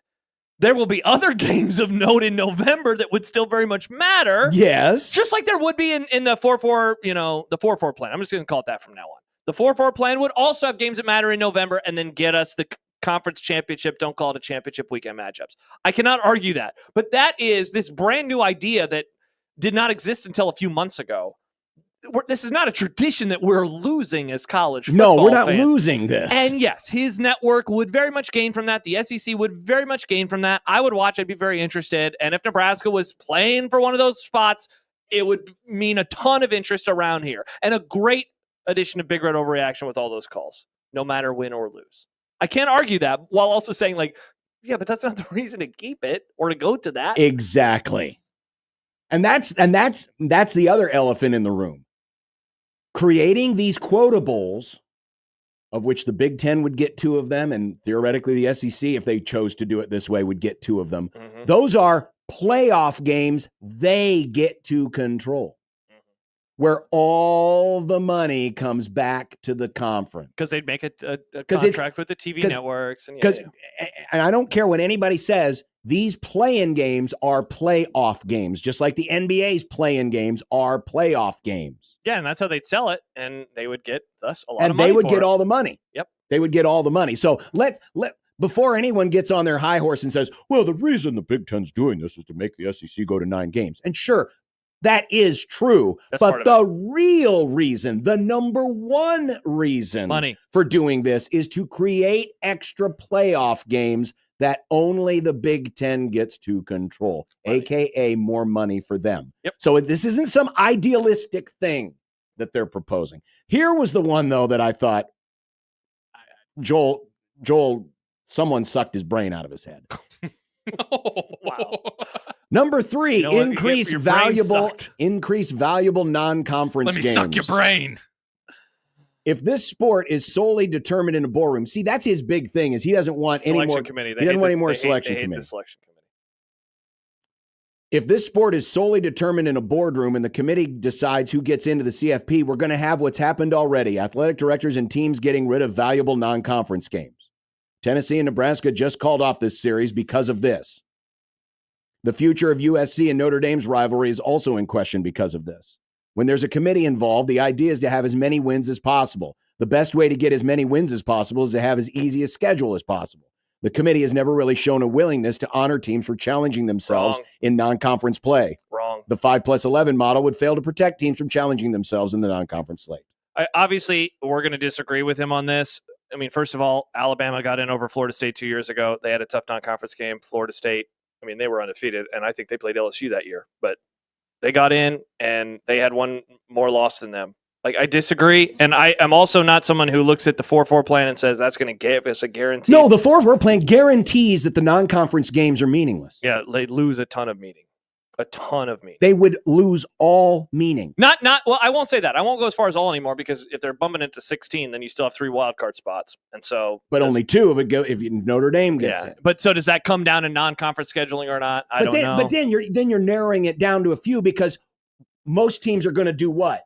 They're going to choose the path of least resistance, because they know if they finish in the top 6 in their conference, they have a shot. They're going to get in. Well, why wait? Why worry about what a committee is going to decide when you can just control your own destiny and finish in the top 6? So most teams are going to do what Nebraska did and say, nope, we're not going to play these tougher non-conference games. Or if they play them, they're going to use them as kind of glorified exhibitions. Yeah. Where, like, maybe it's not like the NFL where they're pulling starters after a series, but they're definitely not treating it like the end-all be-all like they do now. The one advantage of having a selection committee is that the possibility does exist, where if you have a major non-conference game in the early season, that it will not only impact those 2 teams, but also the impression of those 2 leagues. Yeah. Well, let's get to point number 4 then, because it is minimize or eliminate the committee. Man, John, if there's one thing that the Big Ten and SEC can agree on apparently right now, it's the committee, which is just, what did they do to hurt you?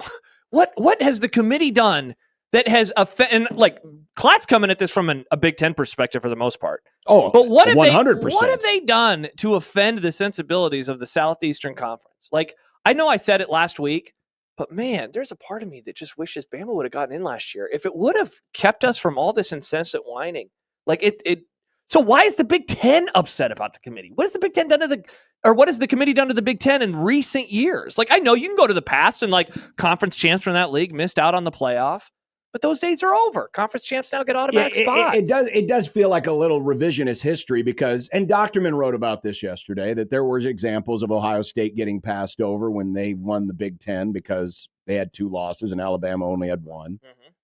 But those were things that happened during the 4-team playoff era. Yeah, in a way, it's like a long time ago. It's kind of hard in this world. So you're right. It's interesting how both of these, I almost called them political parties, how both of these conferences have said, man, these committees, they suck. Well, who put these committees together? Yeah. You did. Yeah.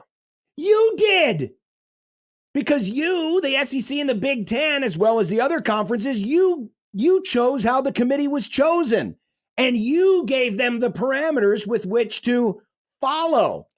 So here's the deal.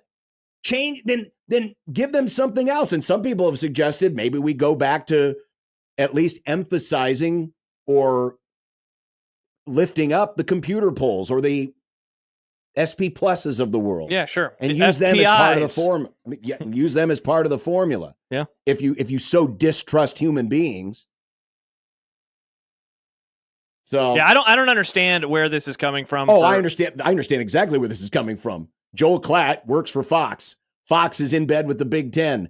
Fox and the Big Ten want these games. No, not that. Oh. Where this part is coming from with the Big Ten. What are they upset about the committee for? What has the committee done to the Big Ten recently? I don't know.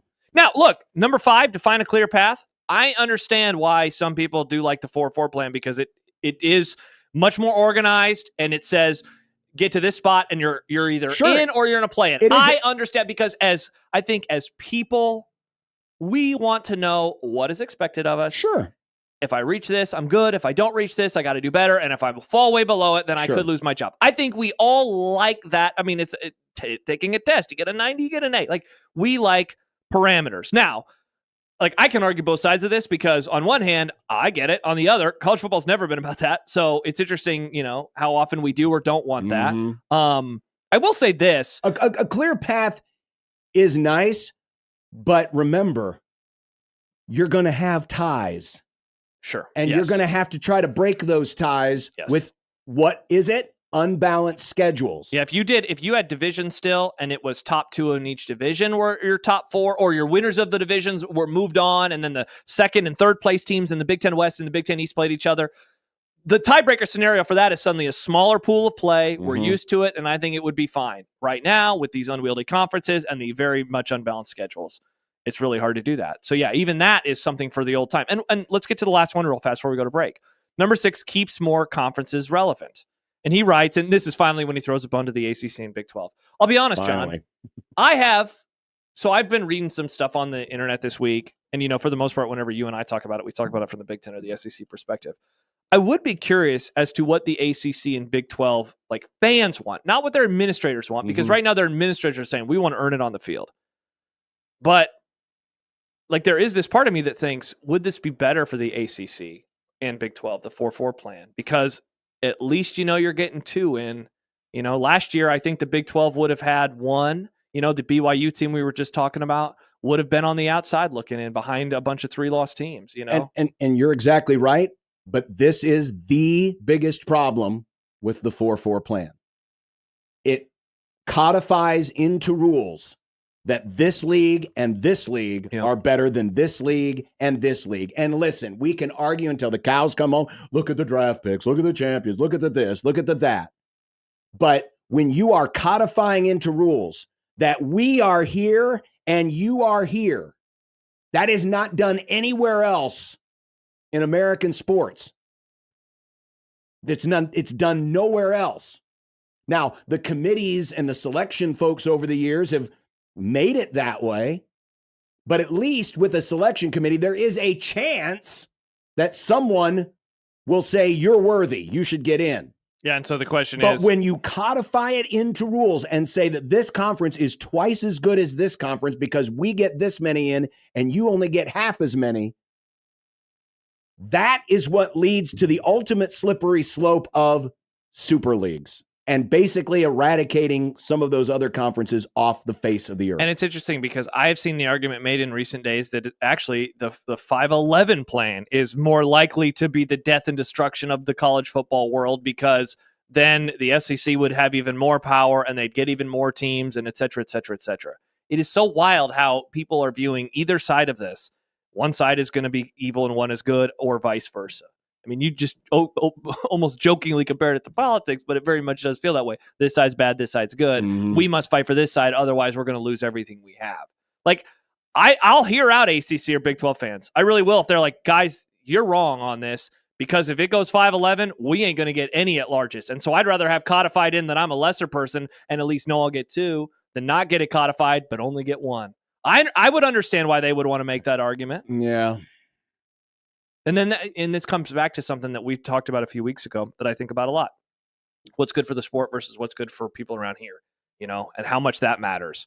And what, what's good for Nebraska, what's good for Virginia Tech, what's good for Miami, what's good for Clemson, all of these different schools and what they should be hoping for and wanting. Well, that's the latest with the college football cluster. Mm-hmm. Get to your battle stations. Incredible. By the way, when we come back, we have classes. Oh, awesome. Classes so now we are going to decide. Yeah, we get to decide. By the way, real quick, before we go to break. So Nick Yes. had a movie club pick last week. I did. And we found out that movie was about to leave. So then he gave me a different movie club pick.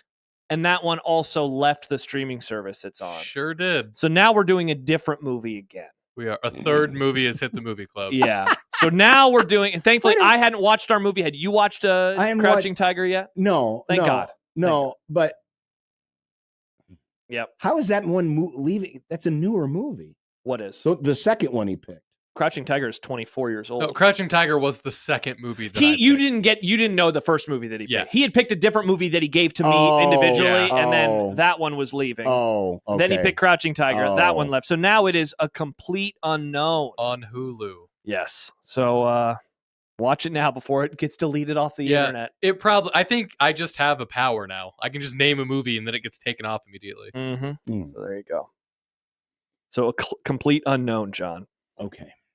Thankfully, you hadn't watched Crouching Tiger, Hidden No, Dragon. I had not. You were watching Crouching Baseball, Hidden Bunter.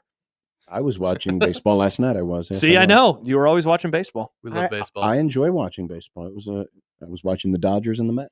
Awesome. After the Cubs beat the Nats. Awesome. I didn't. I watched a movie last night, getting but not ready our movie club movie. Yeah. And getting ready for the College World Series, which you can hear right here in less than 2 weeks on 1620 The Zone.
I don't know how far he went, so I'm just going to back out of it without saying anything that would ruin our relationship.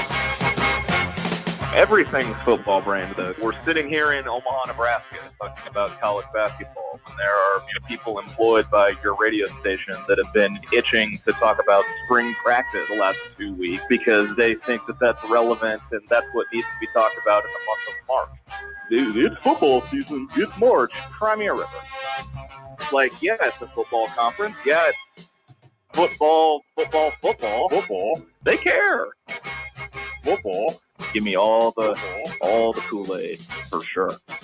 My apologies. Oh, football's dead. Nope, it is not, John, and it is getting closer by the minute. If it's not To dead, dying, yes. If it's not dead, how come it's not on the TV We're right all now? getting closer to dying, John. I don't know, Nick.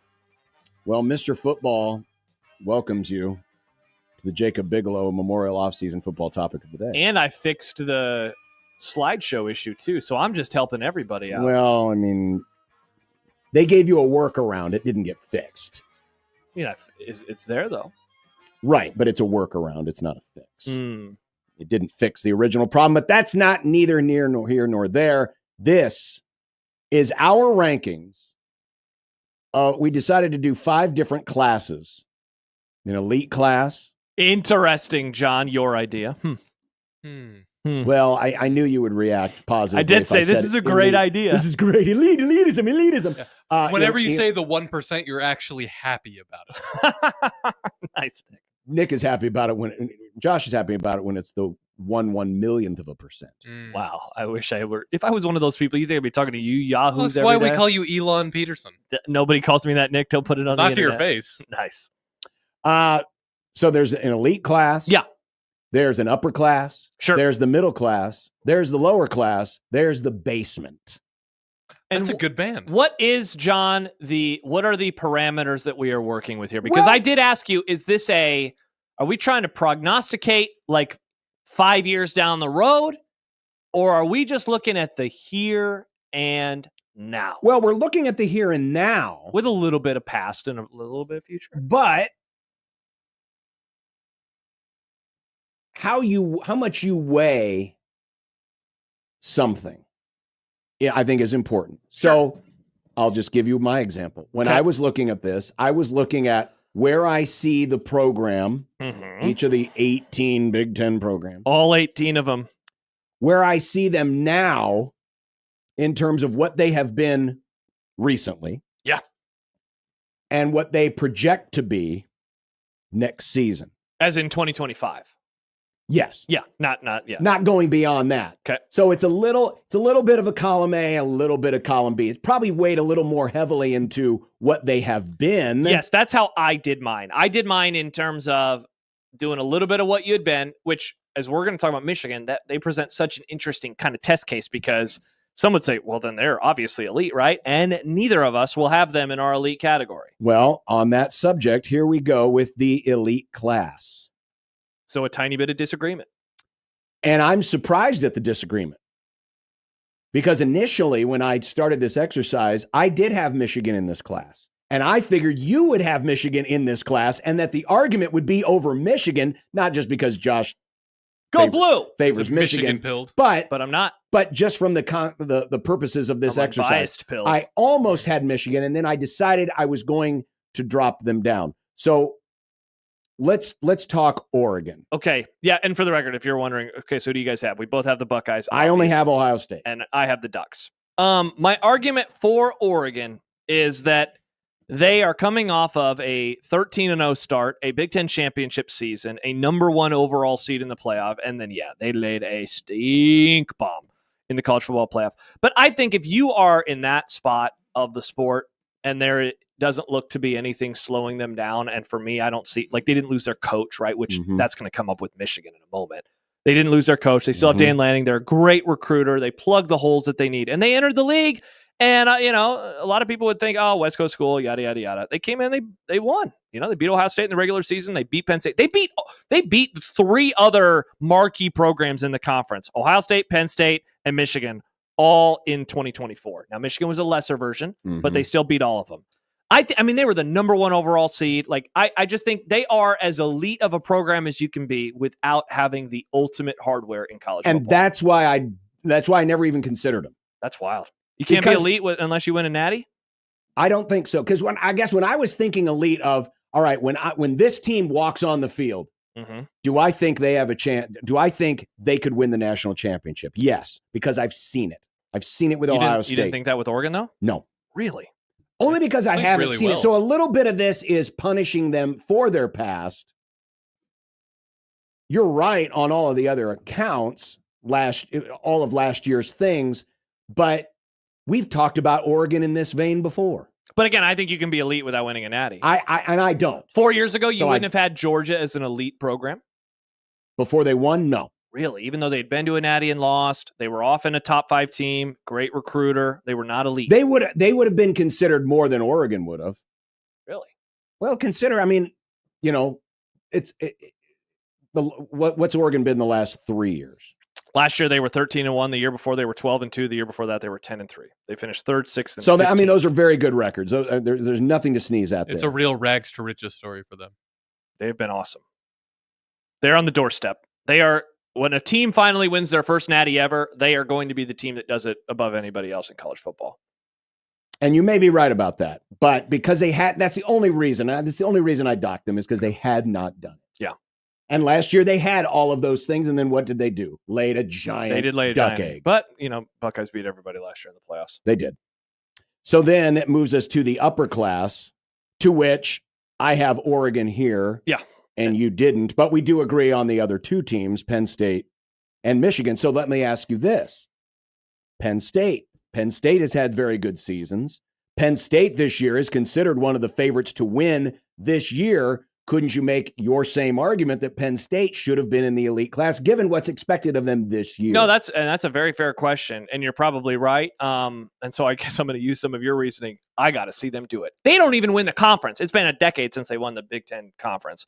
Meanwhile, Penn State or Oregon entered in 2016, 9 years since they won the 16? I get all the years confused now. Yeah. So they last won their conference, the only time that they have won one under James Franklin. But here's the other thing, too. Oregon put pelts on the wall last year. Penn State does not have any pelts. They do not beat good teams in the conference. They don't. Whenever Michigan's good, they lose to them. Whenever Ohio State's good, which is every year, they lose to them. And then last year, they got a shot at the Ducks. And the score is nowhere near as indicative of how Oregon controlled that football game. I need to see it from Penn State before I believe it. That said, I mean, even if I agreed with you on Oregon, those would be the 2 obvious teams in college football this year to enter into elite status. Let me ask you this, and this is going away from the league for a moment. Would you put Texas in elite, or would you have them in this category? Would you have them in the upper crust of the SEC or in the elite category of the SEC? Upper. You would have them in the upper. Well, in fact, let's take a pin in that. We can do the same exercise with the SEC tomorrow. That would be very interesting. All right, so we'll do that tomorrow. Michigan, I think, is such a fun test case because, again, Michigan was the team I considered for the other. More than Oregon. Because they have done it. Yeah, And they, obviously they played in the title game.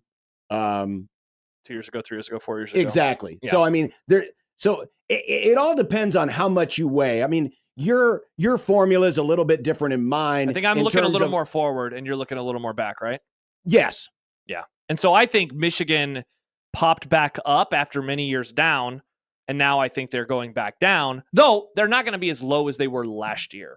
I got to see it from Sherrill Moore, and I got to see that, I don't know, what if stuff comes for them and they get in a lot of trouble? I mean, they're in trouble. What if those punishments affect them? So unbiased Josh. So you're finally acknowledging they're cheating. Well, that maybe some people think they were cheating, but it's all alleged, John. In all seriousness, I think Michigan's going to be very, very good. I think they're going to be able to beat Ohio State. I mean, they did last year. And I think they're going to be able to win a lot of games. I would be very surprised, though, if they were a national championship contender again. But I also was surprised that they were a national championship contender under Harbaugh. That was one of the more, them in Notre Dame, them being that good is kind of a shock to me as a Midwesterner that thought outside of Ohio State, it's really difficult for schools in our area to do this. The next one I think is the most interesting because it's the most interesting and it's the one with zero disagreements. Oh my gosh, we agreed on everything. Damn it.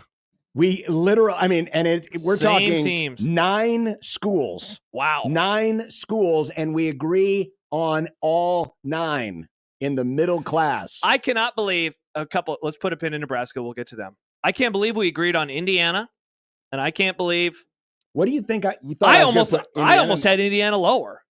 Really? Yeah, but then I was like, God, I mean, they made the playoff, and like you got to bump them up, and I do believe in Sigs. So if I believe in Signetti, I gotta have them in the middle class. This is certainly one of those where if you wanted to poke holes in my argument about having seen you done it, yes, Indiana's just got 1 year of doing it, but it was done at a fairly high level. If you were just going off last year, they should be in the other category. And it would be hard for me to sit here and argue that Indiana doesn't belong at least in the same class as Nebraska. In fact, I could see some people from Indiana saying, whoa, wait a minute. Why are we stuck with these dregs after we ran them off the field last year? But I'm also trying not to, and this is why I was a little surprised we didn't talk more about Michigan in the elite class, because one of the arguments would be, well, but what's been the scoreboard recently? We've beaten Ohio State. They have. But it's about more than that. I can't just lean strictly on game results because, yes, occasionally programs that are a little bit lesser do beat programs that are a little bit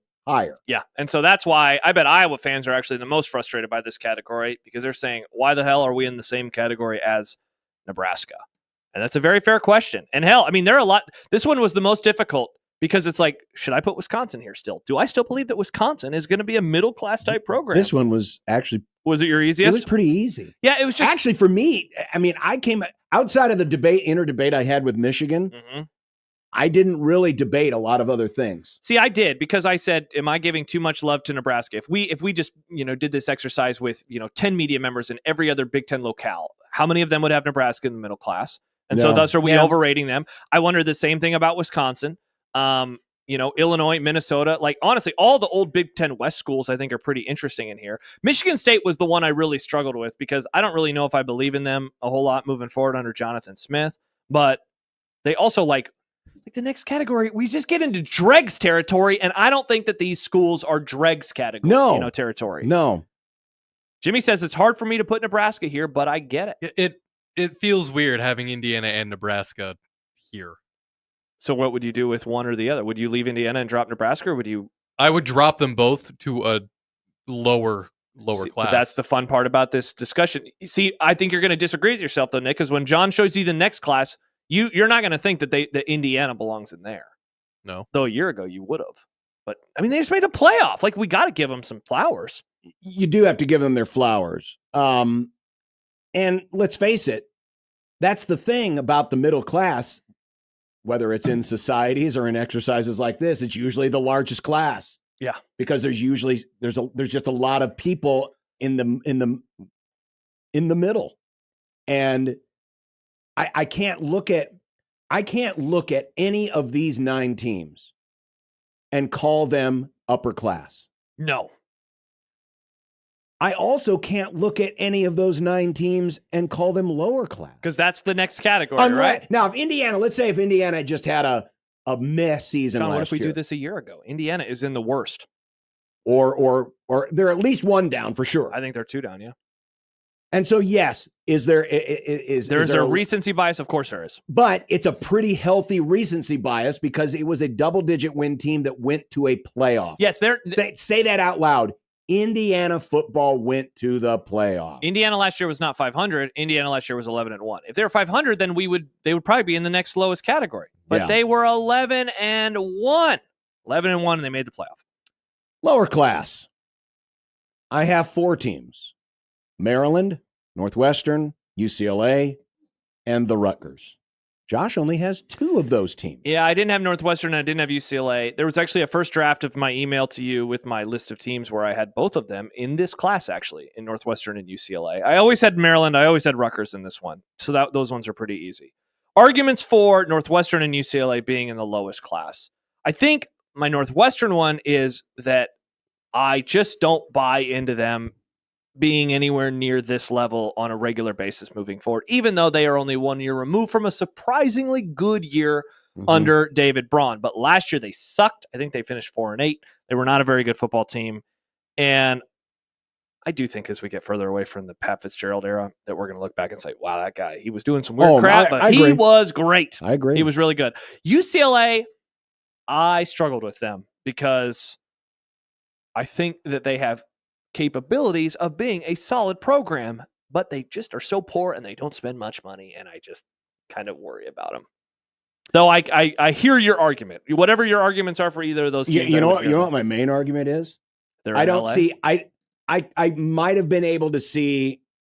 I almost thought about bumping Maryland up to middle class. They have been a middle class program a lot of the time, yeah. But then, and again, some of this can be a little fair, unfair. But Maryland also has, they've had their money issues. Yes.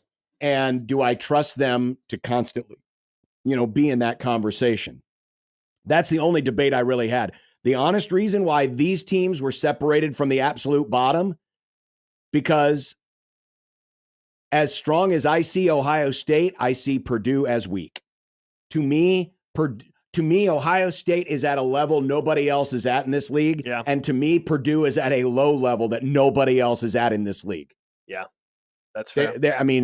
Their last 2-3 seasons have been horrid. Absolutely horrible. I mean, they made the conference championship game 2 years ago, and now they are awful. Yeah. I mean, it looks like a program that has no direction. Yeah. And so that, honestly, that was if this would have only been a 4-class exercise, then I wouldn't have been able to separate out.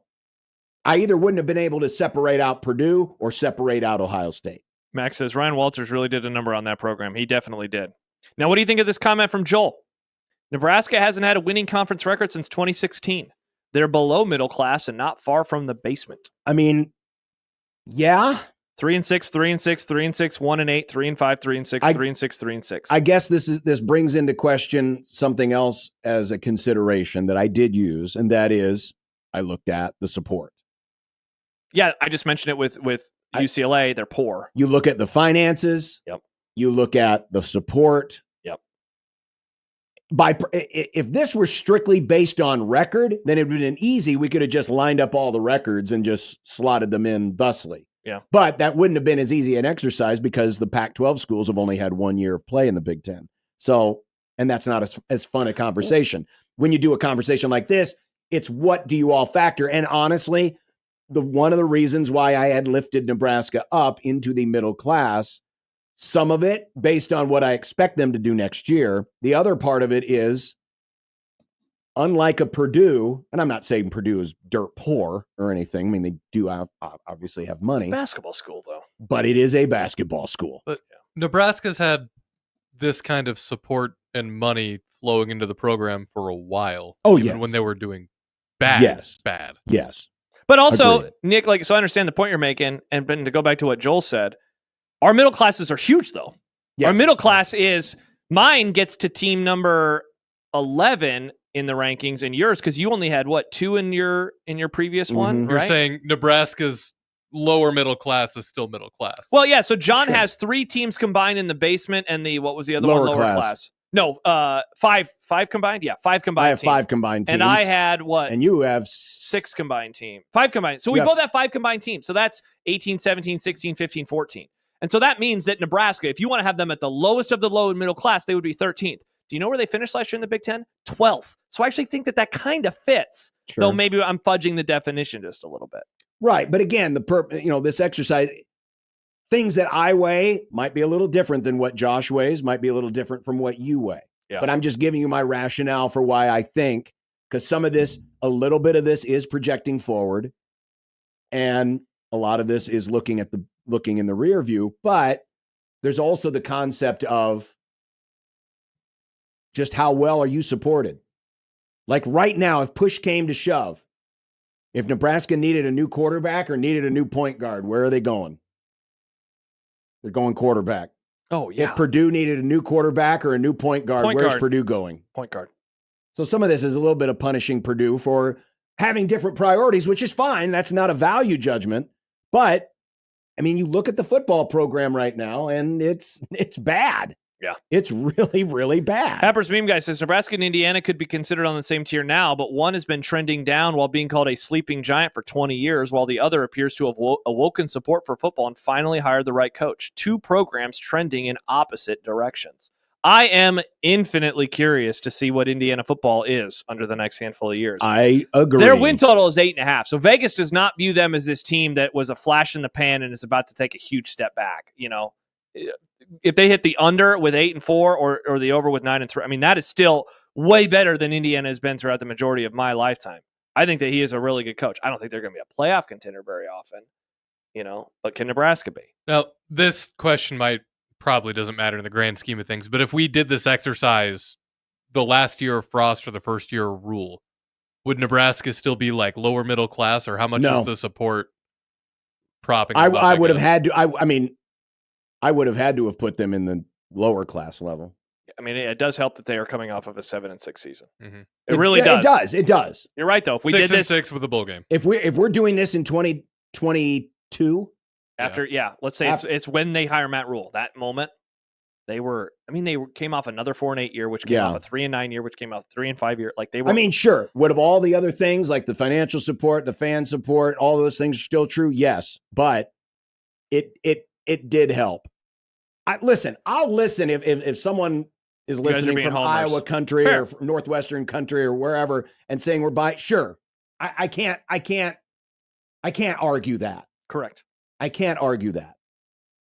I tried not to be biased, but also it's hard for me to look at this and say, well, if Nebraska doesn't belong in there, does Minnesota belong in there? Yeah, or Wisconsin. Does Illinois belong in there? That's why it's the middle class, you know? It's the middle class. It's a big group. Now, some people in the middle class neighborhoods have 2 cars. Some of them just have 1 car, but they're all still middle class. Correct. Yeah, it's a big class. I think that's a great way to put it, because if Nebraska's not, then all right, it's time for us to knock down Michigan State. It's time to have a conversation about Wisconsin. Are we judging Illinois off of one really good year? So then it suddenly turns into like, well, we need to push everybody down, and then everybody is suddenly in the, because none of these teams should be moving up. Iowa, it would be the only one that I would hear as a conversation, but they don't belong in the second crust of the sport. They're not a playoff contender. And USC, I guess maybe you could say, but Josh, USC, they could be better, and they can be, and they would be the most likely team from this group to leave, but they're not. Otherwise, like year 200 Jed Fish at Washington, like what's to say that they're not going to fall off? So that's why this is the middle class. I think that those teams fit. It's pretty hilarious that this is the only one that we agreed on. This is we didn't agree on any other category. 9, and we both had somewhat different metrics that we used to weigh what to do, and yet we came up with the same 9 teams. Half the league we have in the same class. And you weren't even that far off on your other classes either. No, we really weren't. It was a tiny bit of disagreement. It was one team here or there. Yep, that was it. Look at that. Well, tomorrow might be interesting because SEC. The SEC. All right, that'll be fun. Oh gosh. See, because I think Texas is. We already had the discussion, but they're a fascinating test case. They made 2 playoffs in a row. They made the quarterfinals or semis in back-to-back years. But you say they're not elite. Here's the question: when elite. Are we going to weigh? Because when I did this exercise, I was looking at the Big Ten. I was also kind of looking at the bigger picture, like national. With the SEC, are we going to compare what we did? SEC is the SEC middle class the same as the Big Ten middle class? So what are you saying? Is like an SEC middle class team better than a Big Ten middle class team? And so if it could. I think you have to look at it inside of their own conference. Or are you saying like an SEC middle class would be Big Ten upper class? Is that kind of what you're saying? Well, kind of, but because one of the arguments is the reason why the SEC is perceived to be so strong is that their middle class is better. Then in theory, that should feature either really good teams or a lot of teams. I don't know. I would say approach it how you approach this and see what you spit out. Okay. So we'll do that for tomorrow. We'll do that tomorrow.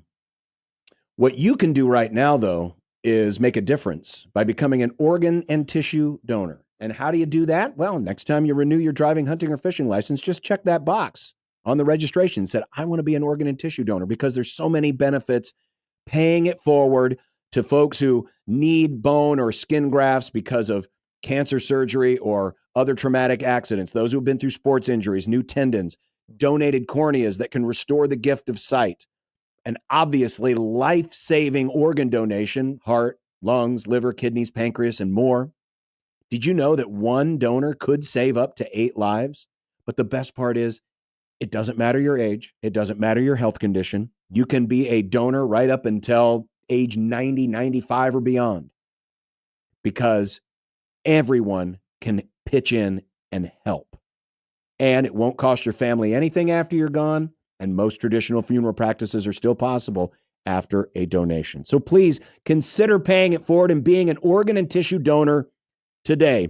Next time you renew your driving, hunting, or fishing license, check that donor registration box or visit goodguysavelives.com. You can save up to 8 lives at goodguysavelives.com.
Jack Caglione is no longer playing with the Kansas City Royals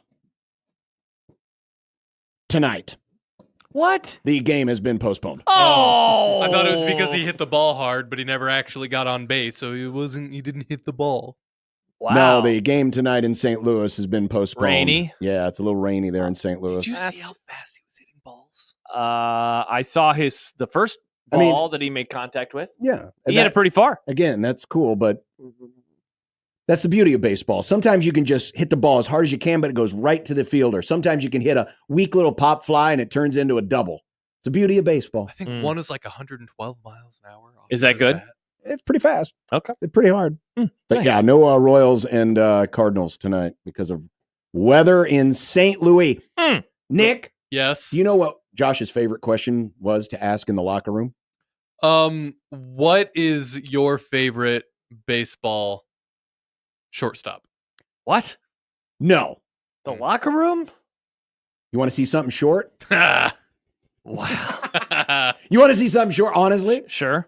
Nick, bring up the video. The Red Sox walked off the Angels today on what might be the shortest walk-off home run hit in Major League history. Oh!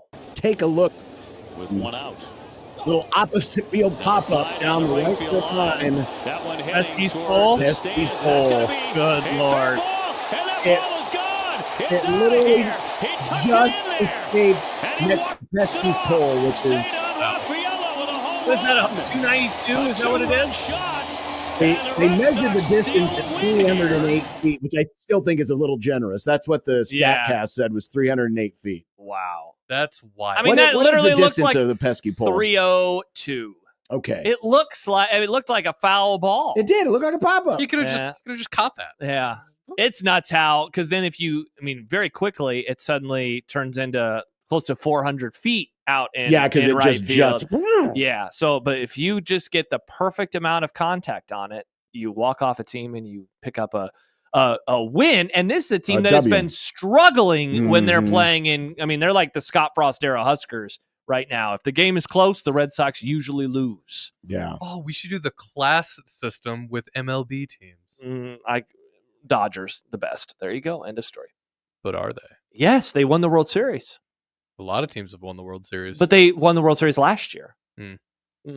Yeah. Are you out on the Dodgers now? I'm not out on the Dodgers. I just... Because they lost to the Rockies one time? No. Nick, you got into baseball. You got to understand, it's okay for good teams to lose to bad teams. No, I do That's not what I just think they're a little overrated. Interesting. Overrated. They're a little overrated see, right look now. at what you allowed John to say now. How appropriate given... maybe Not some of the players on their Shohei. team. Shohei's not overrated. Are they just the overrated? Aren't they Dodgers. number one in their division? They are leading the division. Are they number one in the NL? No, they don't have the best record. That would belong. Oh, God.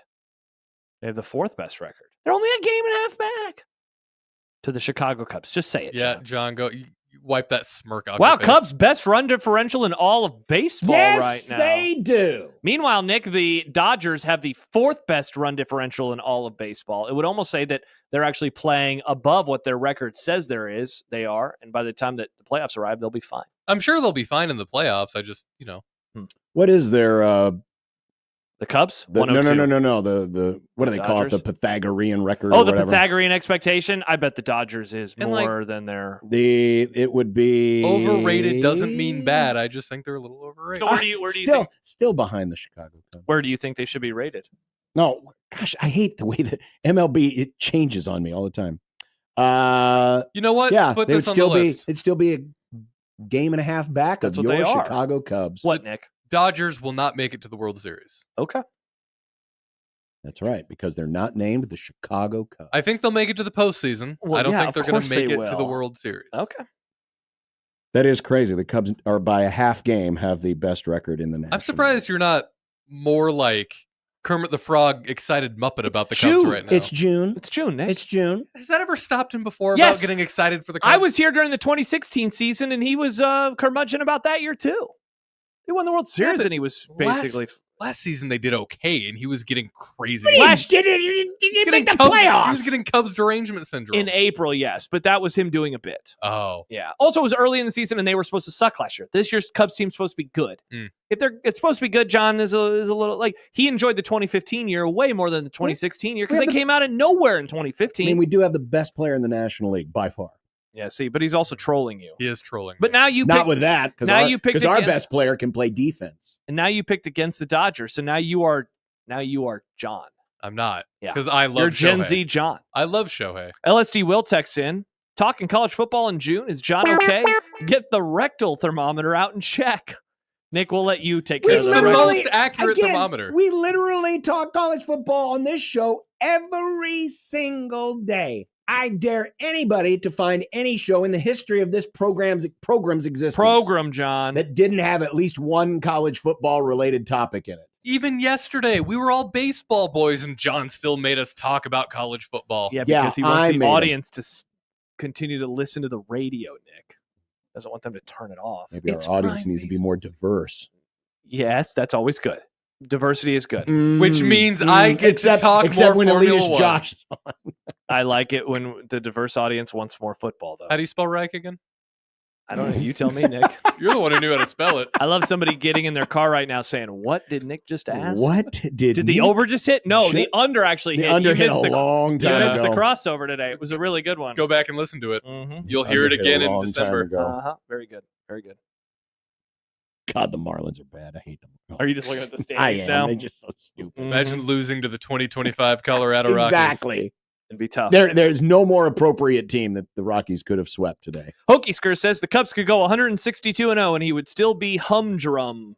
Well, unless we win the World. Imagine if you go 162-0 I know. and don't win the World Series. Yeah, that'd be rough. brutal. Sorry, I would not take that year. No, of course not. It's all about winning the big trophy at the end so you can put up the flag and the banner and the pennant. Oh, that's a good dumb debate, which we'll be doing in a few minutes. But a good dumb debate would be, would you be okay with your team going blank and O in their sport if it meant not winning the championship? And of course, a baseball team going 162-0, it's literally impossible. But the story would be, but they couldn't finish But they the couldn't job. finish. Yeah, that'd be pretty bad. It's kind of like the 07 Patriots. Yeah.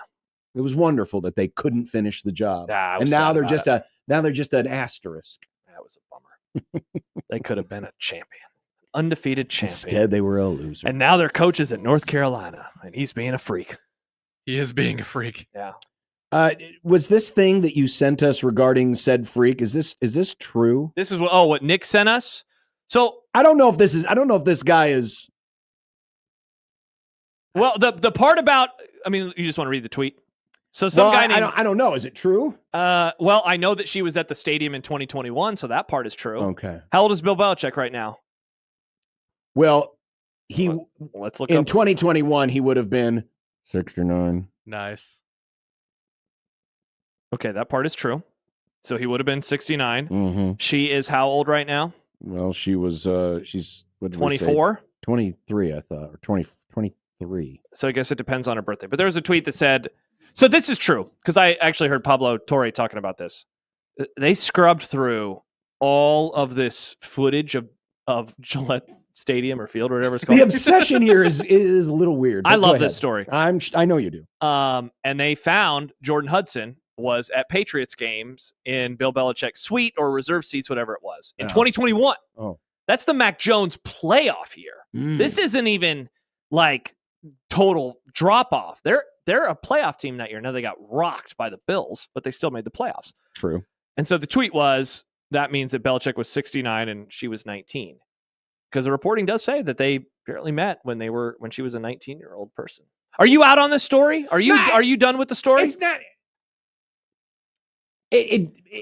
I'm not out on it. I'm fascinated to what happens with Bill Belichick as a college coach. That part of the story is still interesting to me. But you don't care that his last long-term relationship actually ended in 2023? I don't care about that part. You're talking about like that he was having an affair?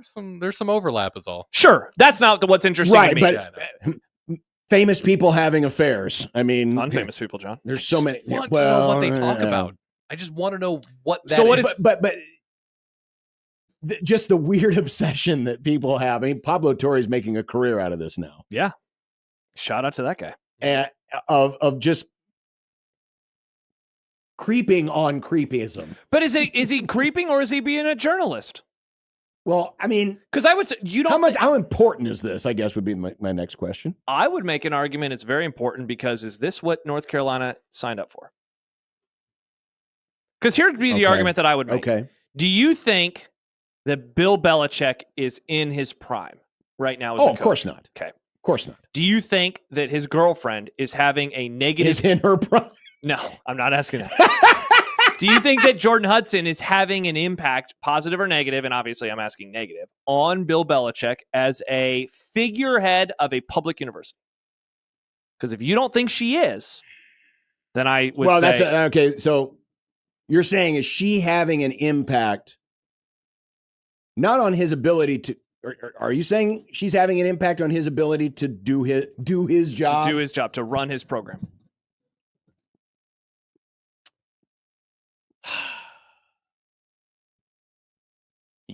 You raise an interesting question. Yeah.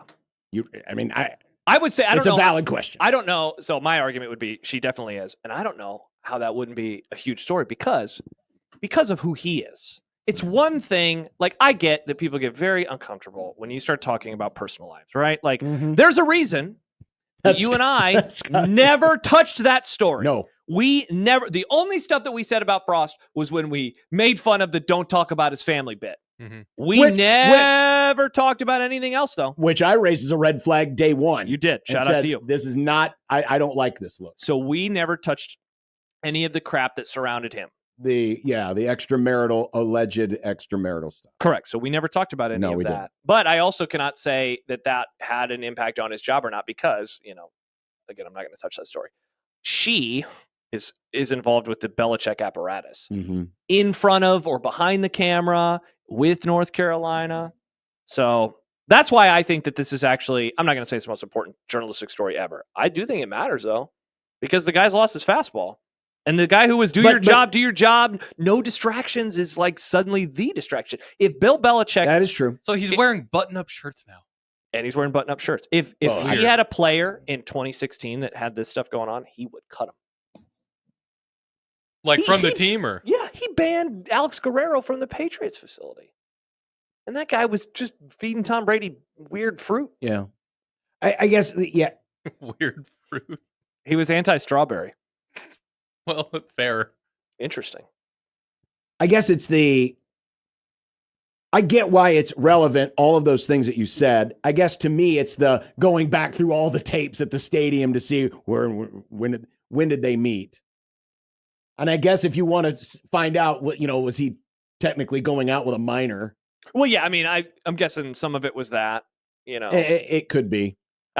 Listen, I'm glad I'm not doing it. I'll just read the stuff every now and then. And be interested, but I will be. I am very fascinated. Yeah. Even if this Jordan Hudson didn't exist. Yeah. I would still be very fascinated because I'm always fascinated when someone who is such an institution in one element takes his talents to a completely different element. I know it's still the game of football, but he was always a pro football guy. Correct. His entire professional life. Remember when the first report came out? Was professional football. And now, in the waning days of his career, taking his talents to a reputable school. Yeah.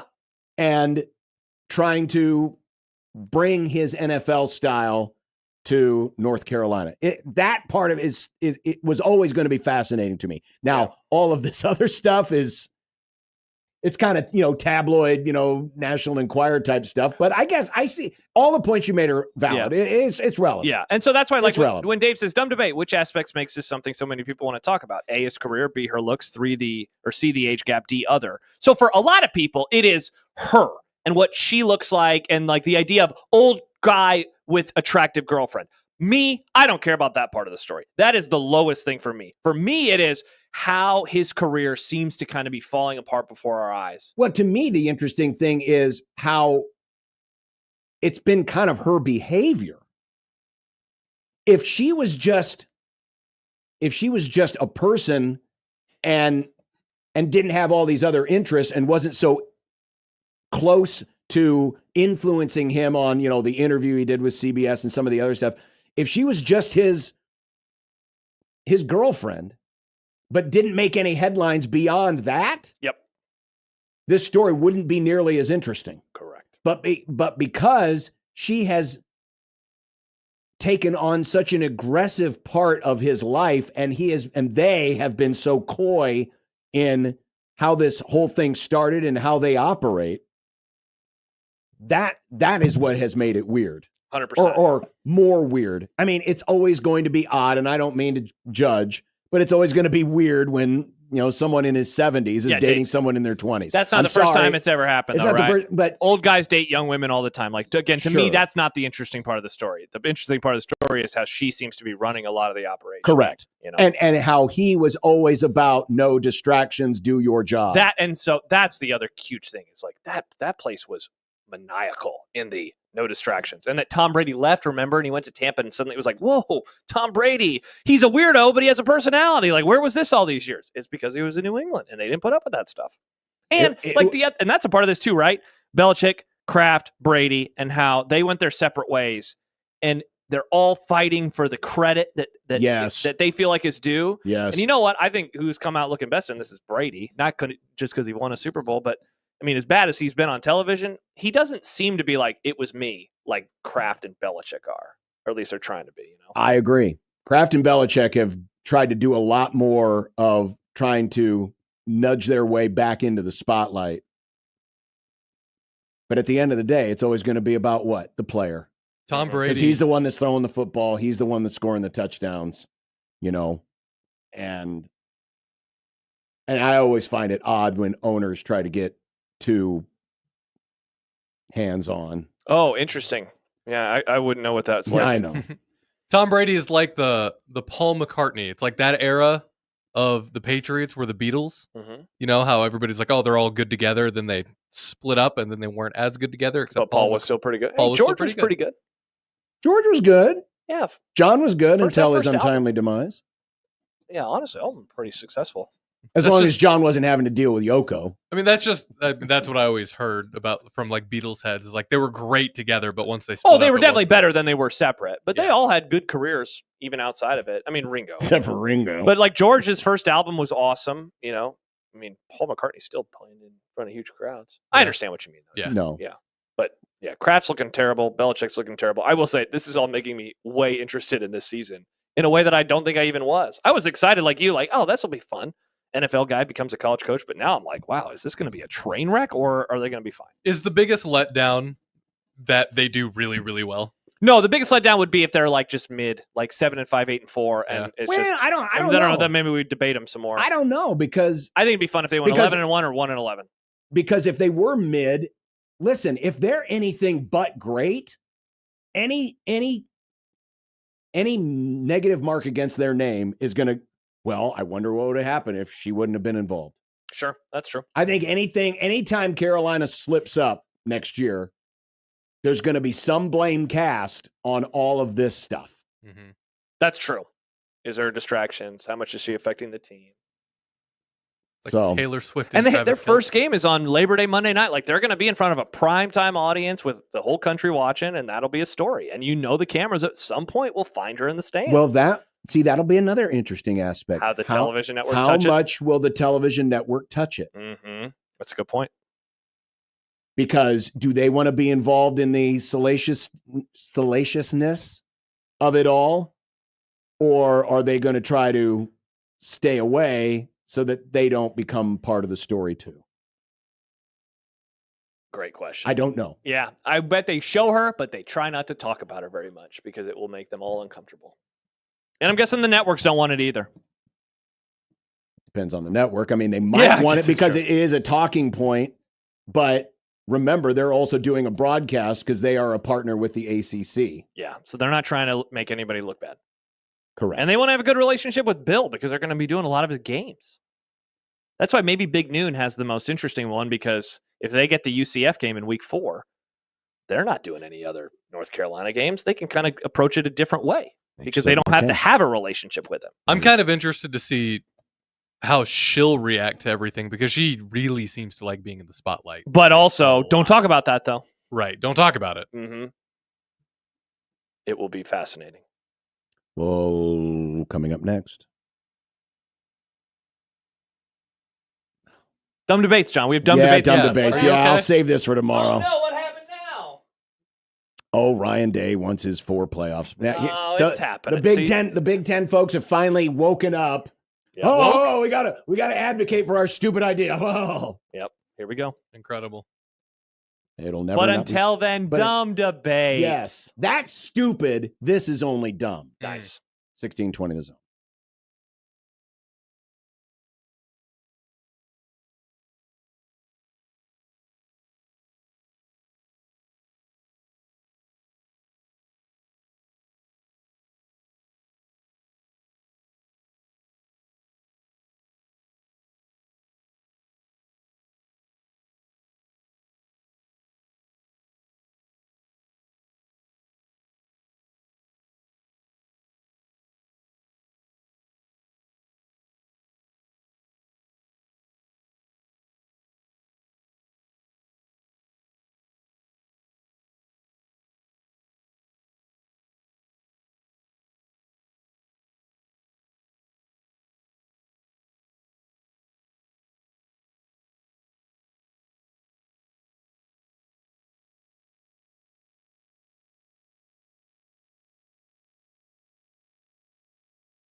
It'd be nice to have a boat. Throw. It would be nice to have a boat. Throw. It would be nice to have a boat. Throw. It would be nice to have a boat. Throw. It would be nice to have a boat. Throw. It would be nice to have a boat. Throw. It would be nice to have a boat. Throw. It would be nice to have a boat Throw. from your mom.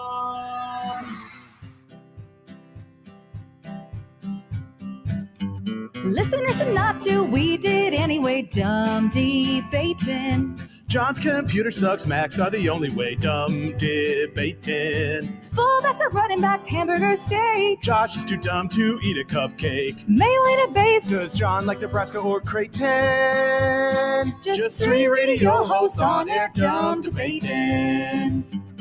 Die for the pylon or give up on the plate, dumb debating. Millennials are great and old should go away, dumb debating. Rarely do we find any common ground. Josh wants his food to be the best around. Even if it gives him fatal flatulation. Just three radio hosts on air, dumb debating. When a tree falls down and nobody's around, you can bet your ass it won't make a sound. Water ain't wet, you know nothing about hydration. Just three radio hosts on air, dumb debating. Just three radio hosts on air, dumb debating. It is time for Dumb Debates. My favorite segment of the week. Really? It is. I love dumb debates. Wow. This is your chance to submit to us debates that you have had or that you have thought up on all by your lonesome, or you've maybe not had a chance to debate with anyone else, but you're curious what other people think, and that's us. We're the other people. We take in your questions, and then we debate them here on the Grum, and you can send them to us any place, anywhere, anytime. Hell yeah. You could be sitting on the can. Hell yeah. And all of a sudden you thought of something. It's like, that's a question for the boys. Or the jar. Sitting on the can or the jar. Don't sit on a jar. Yeah, that sounds painful. Sitting on a It could can. explode inside of you, Nick. Good. There's a video where it happened. It happened to one guy. Why do we call it the can and not the jar? Dumb debate. A dumb debate. Send it to us in the JTech Construction Zone Twitter page. Use the hashtag dumb debates. Look it up, Nick. I don't know. Oh, okay. Let John set up the segment, Nick. And you can email your dumb debates to John at 1620thezone.com, Josh at 1620thezone.com, Nick at 1620thezone.com, Equitable Bank inbox. At Equitable, we take banking personally and answer the phone on the first ring. Like this one sent into said Equitable Bank inbox from Chris. Hello, Chris. Would you rather wear the same clothes of your choosing for the rest of your life, with the caveat that you can wash them and they'll always look new? Okay. Or wear single-use clothes for the rest of your life and you have to dispose of them at the end of each day?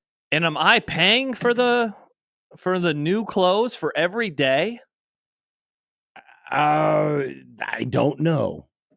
Yeah, I have some questions, because my first question would be that part. If I have to pay for it, then obviously I have to choose. Well, then let's pretend that money is no object. Okay. Would you rather wear the same clothes for the rest of your life and you can wash them? They won't wear out. They won't get holes in them. They won't fade. But it's always going to be the same clothes. Yep. Or different clothes every day for the rest of your life and you dispose of them. All right, so let's say I'm 37, or I'll be 37 soon. What is the average life expectancy? Let's just say that I live to when I'm 80. So I have 43 years left. That is 15,705 days. So I would need 15,705 shirts over the course of many years. Now, here's my issue. Could I find 15,000 different shirts to wear? Like that I would want to wear?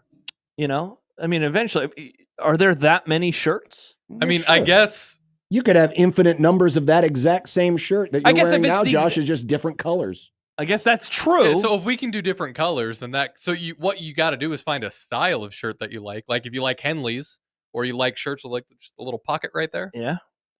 You just do that. Because, so there's a part of me that's like, but if you find a shirt that you like, you only get it once. You know, you're like, oh, but I really like that shirt. You can never have a favorite shirt again. I mean, I'm on camera every day, so I wouldn't want to have the same outfit every day. Because then people are like, what's up with Josh's outfit every day? You know? Yeah, I guess I'll choose the latter. This doesn't specify, hey, you get 5 different pairs of clothes, 5 different shirts, 5 different pants for the rest of your life. Yeah. Or if it's the same exact shirt and pant the rest of your life. And then if it's the exact pant, does that mean I'm wearing pants in the summer or that I have to wear shorts In all the the winter. time? Mm. Yeah. Yeah, I'll choose the latter, I guess. My wife will definitely choose the latter because she, even though she buys most of my clothes, she hates all of my clothes. But she buys them. You look, that looks old. Like, she hates this shirt. I mean, that shirt is old. I've been seeing you wear that shirt for a decade. I like it. It's comfortable, and I need it because of my boat anchor. If you have an old shirt because of your wife? No. Oh. If you have an old shirt for long enough, eventually it'll come around to being in style again. John, you're like 2 years away from being popular. I've never been a style person. Yeah, so we know. Michael says you I just don't need run an away from it. Oregon-esque Nike sponsorship. 15,000 outfit combos would be no problem. That's true. Can That is Nike true. sponsor me? Along the lines of clothes, kind of. Charlie says, assuming you aren't sweating excessively, how many days could you go without showering before others would notice your stench? Well, I mean, we did manage to get through before Nick admitted to us he didn't bathe. So, Yeah, so Nick, shout out to you. You pulled it off. Yeah. Thanks. We didn't notice. You had no idea. I'm not a smelly boy. See, I think my issue is forget about the running because that alone is such a wrench in this whole conversation that I would say I have to shower every day. Even if I don't do that, I still walk banks every day. Mm-hmm. And like, it's not that I get sweaty or stinky, but it's just you have an outside smell to you Sure you do. eventually. And yeah. What if you're standing over the grill and you're cooking and get all that grill smoke on you? Remember Happer a few weeks ago was like, why do you smell like fried chicken? Yeah. You know, and that was just my wife was cooking something and I was halfway across the house. I do hate waking up or having a bonfire and then I go inside and I'm like, ugh, I need to shower before bed. I mean, if you're avoiding some of those things, you might be able to. I think you might be able to go maybe 4 or 5 days. Yeah, I think like provided you're at a the weather is decent and you're in a low energy use situation. Yeah. But I would notice myself. I would too. Very quickly. But yeah, I could probably get away with a few. Man, I just feel so gross though. Yes, I agree. During the summer, I often will take a second shower at night just because, especially if I walk banks on a warm one. Like College World Series season, I shower twice every single day. I know, all jokes about me aside. Yeah, 3 days is probably my absolute max. Yeah? Yeah. Yeah, that's a lot of days. Is that because you know that for a fact because that's what you did before you told us you didn't bathe every day? Yes. Bad Takes Doug says, Snickers or Baby Ruth candy bar are basically the same thing. Dumb debate. They are not basically the same. No. There's what is this, John? Is it nougat? Nougat. What is that's right there? Nougat. Nougat is Snickers bar is way different. It has I believe it's a different nougat. Oh, is it a different I think nougat? so. Let's see. It is made with what the hell is in a Snickers? I believe that the Snickers nougat has some peanut butter in it, Okay. or peanut butter-esque flavoring in it. Milk chocolate, peanuts, corn syrup, sugar. Okay, see, that's like the actual ingredients. I want to know, like, what is that combined? And the other candy bar was a what? Baby Ruth. Yeah, that's way different. Well, okay. Because, I mean, the Baby Ruth. Baby Ruth, I feel like is more peanut forward than Snickers. Yes, even though Snickers used to talk about how they were packed with peanuts. Yeah. When was the last time you had a Baby Ruth compared to a Snickers? I feel like It's been a while, and the Baby Ruth doesn't have nougat, right? I thought that we just said it is. It is nougat. I think I was. Were you wrong? I think I was confusing it with like a Milky Way. Baby Ruth versus Snickers. You probably are confusing it. Let's see. Peanuts, caramel, milk, chocolate flavored nougat, and a compound covered in compound chocolate. So it is a nougat. It is a chocolate nougat. What is nougat? It's like a whipped kind of thing. Yeah, it's something. Yeah, it hardens. It's like it doesn't harden. It's more of like it's airy. It's like a Three Musketeers. That's all nougat, isn't it? Yes. I think that's all that a Three Musketeers is, right? Yes. That candy bar is average AF. I like Three Musketeers. Yeah, it's pretty average. I find it very boring and plain. It is very boring and plain, which is odd because I like just a regular Hershey bar. Yeah, same. Or a Hershey bar with almonds. Yeah. That seems more different and advanced than, I don't know what it is about a Three Musketeers. It's not gross. It's just like, I don't want it. Keena says peanuts are lame. You're lame. According to Al, I like peanuts. Hello, Al. Snickers has a smoother, more familiar milk chocolate taste and a more balanced flavor profile, while Baby Ruth has a stronger, potentially more old-fashioned flavor with Peanuts. a chewier texture and larger, bolder peanuts. That Yes, is they true. are bigger. They are. Because the peanuts Big in a nuts. Snickers bar are usually... Aren't they chopped in I think, half? I think they're like chopped. crushed. Whereas You in can the Baby barely- Ruth, it is a full peanut. It Yeah. feels like the peanut and the Baby Ruth is there more for the crunch and less for the peanut of it all. Who are the people? Was it Or the Connor? Snickers, my bad. Who's the one that's always eating the salted or was eating all the salted nut rolls? That's me and, Happer. it was Oh, me that was and you. Happer. Ian Me and and Happer. Yeah. That is one I've never gotten into. Oh, I love that. Even though I love peanuts, it's that what's the white stuff in the middle? That stuff is the. It's like a marshmallow kind of. It's like vanilla Yeah. nougat, actually. Yeah, I'm just not. Because It then just there's doesn't excite me. there's What, a thing, nut- what are you talking about? the nut rolls. I think that's The what they're salted called. nut rolls. Salted nut roll. Again, it's too peanut forward. I like peanuts. When the candy bar is peanuts, though, it's like, I mean, I like peanuts too, but I don't want the candy bar to be. Is it still a candy bar if it's mostly peanut? Yeah, because at that point, it just feels like it's healthy. And I don't want a candy bar to be healthy. My dad used to say that all because my dad, I got my love of salted nut rolls because my dad would eat a lot of salted nut rolls. Yeah, to me, that's an old person's candy. And he would always be like, "Oh, it's healthy for you, so it's okay to eat." That's not a, yeah, I don't want that. It's like if somebody was like, you should go out to eat at this place. It's healthy. I'm going out to eat. I don't care about the health of the Right. Why would I go there if I was looking for healthy food? Right. I want to eat wings. Yeah, I would definitely say while they are relatable, they're not the same.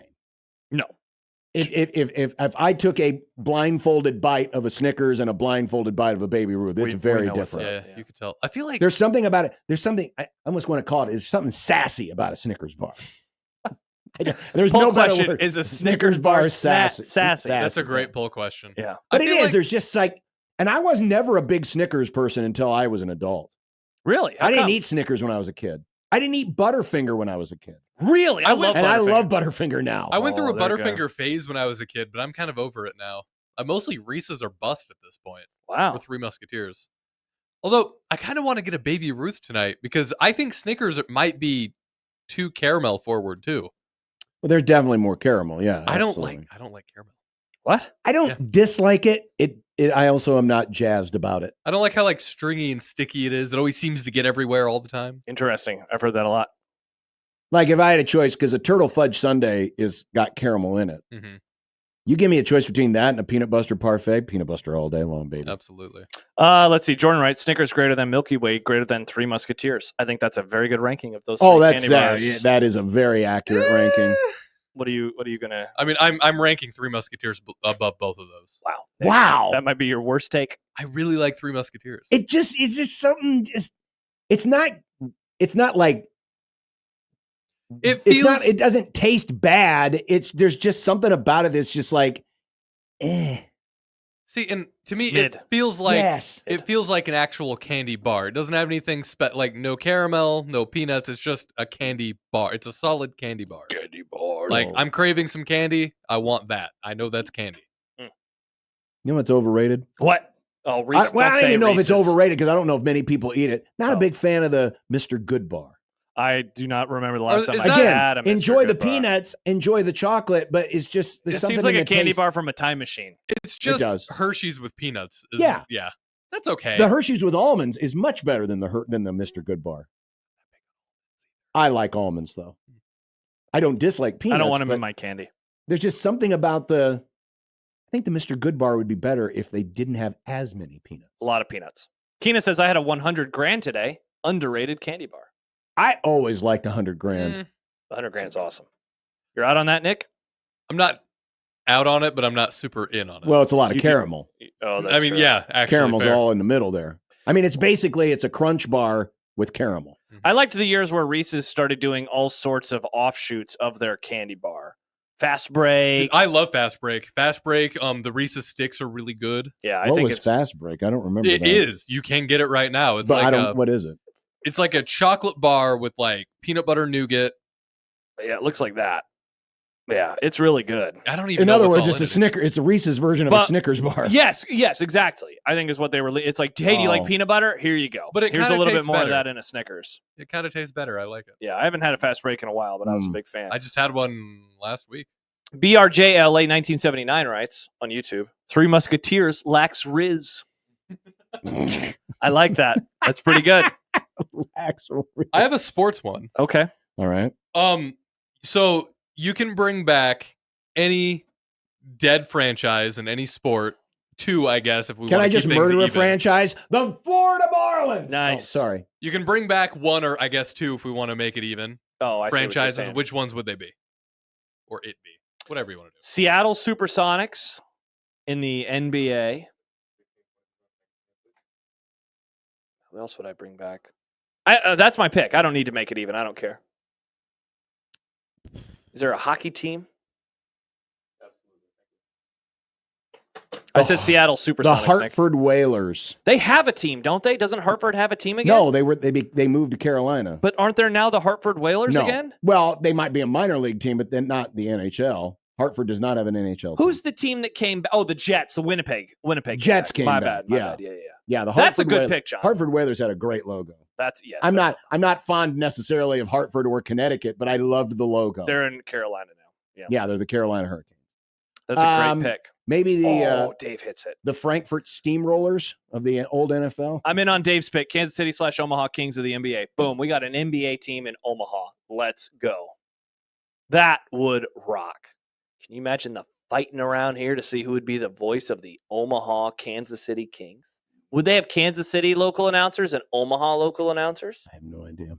Would you go for that job? No. Would you want to be the voice of the Kings? Really? John, we could have an NBA team on 1620 The Zone. I don't know if you know this, but the Kings haven't been a very good franchise. They made the playoffs 2 years ago. Remember, Light the Beam? Everyone makes the playoffs. No, they were like a 3 seed in the NBA playoffs, John. Yeah, and then what happened? They lost to the Warriors. There you go. Sam says Minnesota North Stars. I think I miss being an NHL fan because growing up in Minnesota, I had no team in that elementary mushy brain attachment team phase. It's a good They're one. not big on the Wild, but like the North Stars. Because he was too old by the time the Wild came into existence. Yeah, that's true. Along those lines of being an older sports fan, Baymon says, did you have a picnic? Yes. What was yours? Lotus, Formula One. Okay. It's a classic team. White? Their cars always looked cool. All right. So the car The is John gone? Player Special. Is this a car? It's the team. But it's a car, right? Aren't the teams cars? The Lotus is a car company. Why don't they have a team? They just don't They anymore. got Do they still have cars? They still have cars, production cars, but not a Formula One team. Yeah. Very Not confusing. every car company is into racing. They should be. They should It's be. good branding. That's Cadillac. the reason why racing started in the first place. It all is. was branding for the automobile companies. Let's see. This is in relation to sports. Baymon writes, when I was a kid, I had my heroes. Reggie Jackson, Muhammad Ali, Pete Rose, Dr. J. As I grew older, I had players I loved, but they stopped being heroes.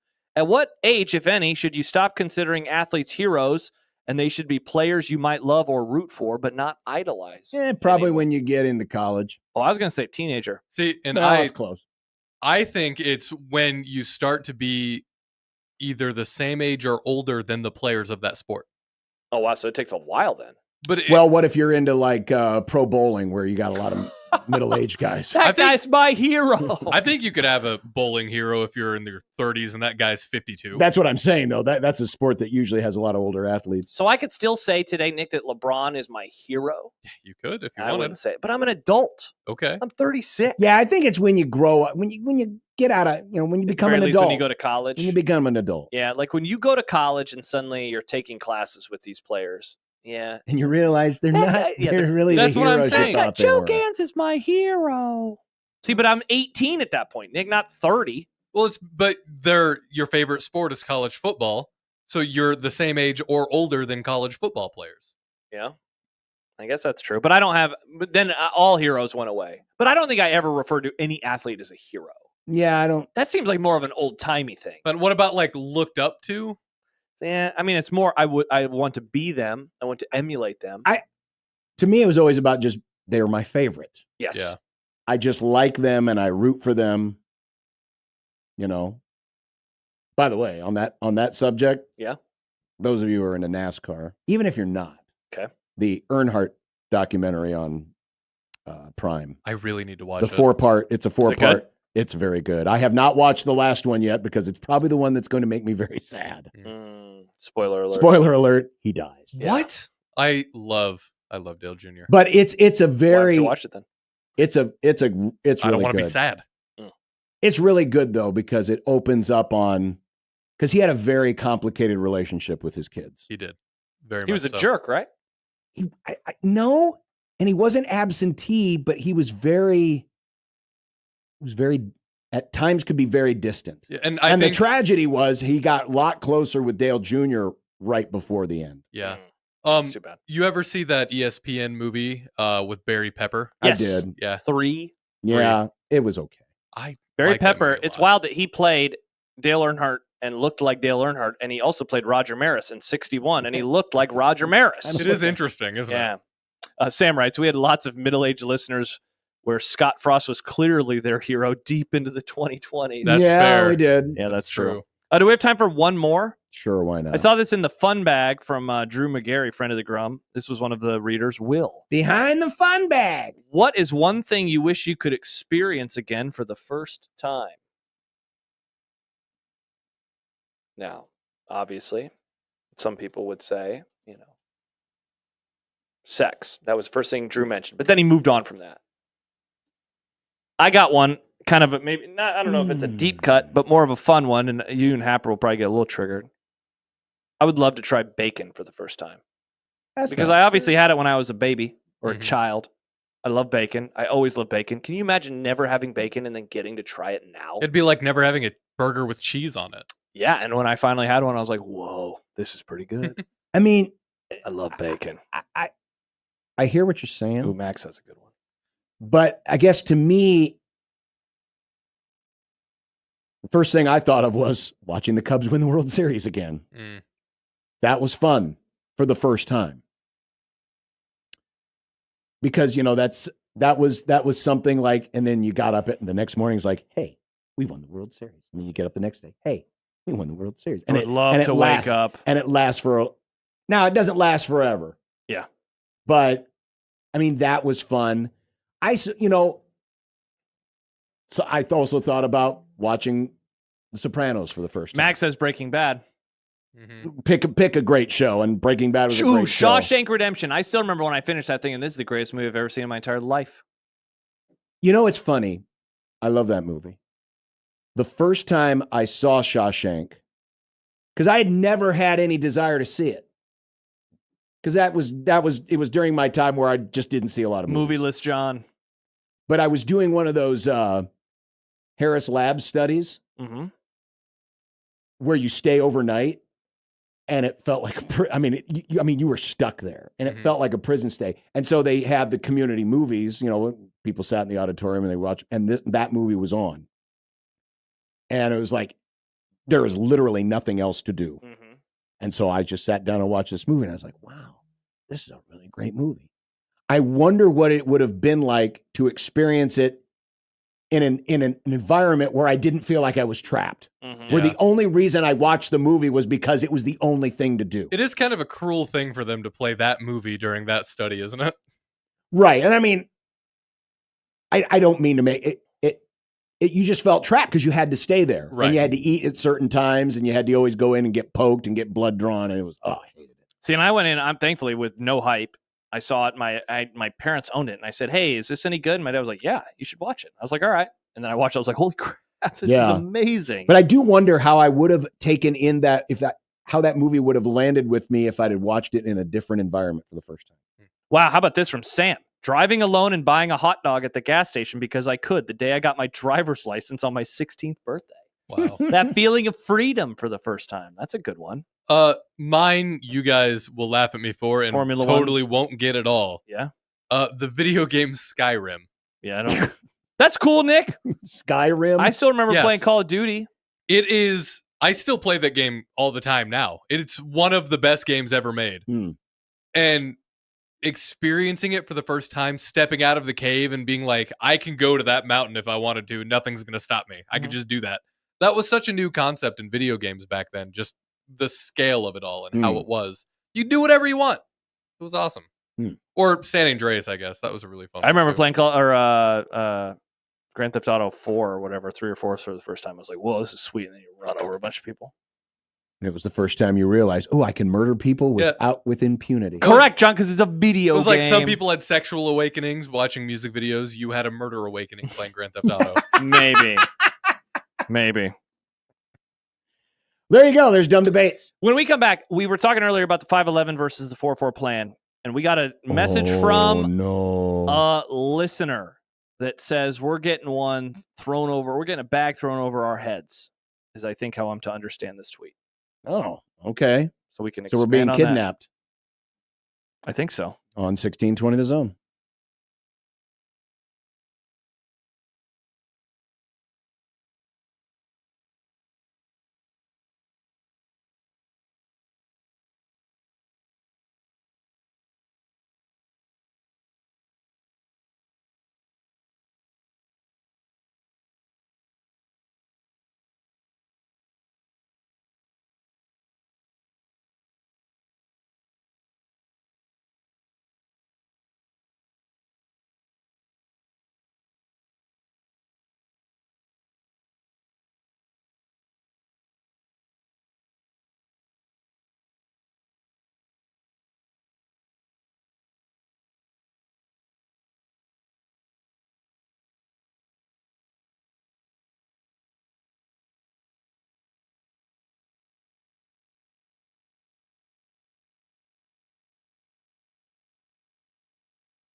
Before we get to the tweet, about how we're watching and talking about college football. Nick says, walking out of the gas station for the first time after buying a case of beer legally in terms of wanting to relive a moment. That's a good one. That's kind of like going on the feeling of like getting to vacation. Like I remember when we got to Mexico a few years ago, and after that long day of travel, right, you're doing all these things. And I remember walking out into the pool area, just like lifting up my hands like, we made it. Like, this is what we did all that travel for and all that money for. That was pretty cool. That was pretty nice. Plus, you had a whole week off after that. Okay, so we've been talking for months about the college football playoff and where it's going. If you missed it, there's one plan that would guarantee auto bids for every league, every power league, a combined 12 bids, one for a G5 and then wild cards. And then another one, which is now the Sankey plan, if you will. Which is funny because it wasn't his plan. This was like this is the Big 12's plan. Yeah, and ACC. I mean, really, it was just like the normal plan that we've always talked about, right? Where it's like you have auto bids and then a bunch of wild cards. 5 auto bids, 11 wild cards. So Tony says on the JTech Construction Zone Twitter feed, Sankey is playing the, you're going to have to help me here, John, Burr Rabbit. The Briar Rabbit story. What's the Briar? I'll just read the rest of the tweet and you can help me out. He's playing the Briar Rabbit story on you guys. He wants 5 and 11 because he knows the Big 12 and ACC will likely only be getting their one auto bid in 4 to 6 years, and he doesn't want to get blamed for destroying the other conferences.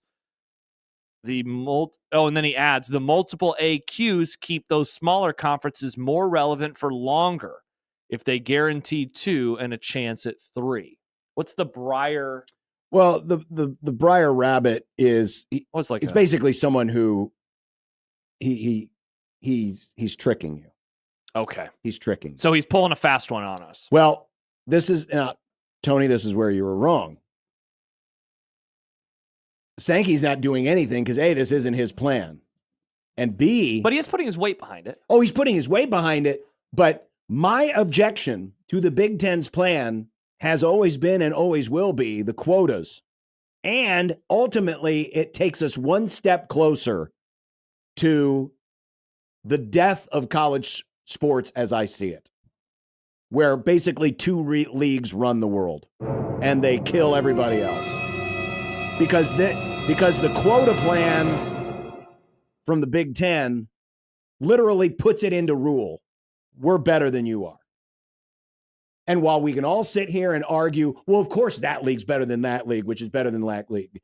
It's always been an argument, but it's never been put in the rule book. It would be like saying if an SEC team is playing an ACC team and the SEC scores a touchdown, they get 9 points.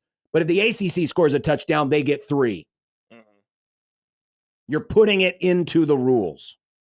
That has been my number one and main objection. I don't care if it's 5-11. I just don't want it to be quotas. Personally, if I had my way, we'd leave it alone.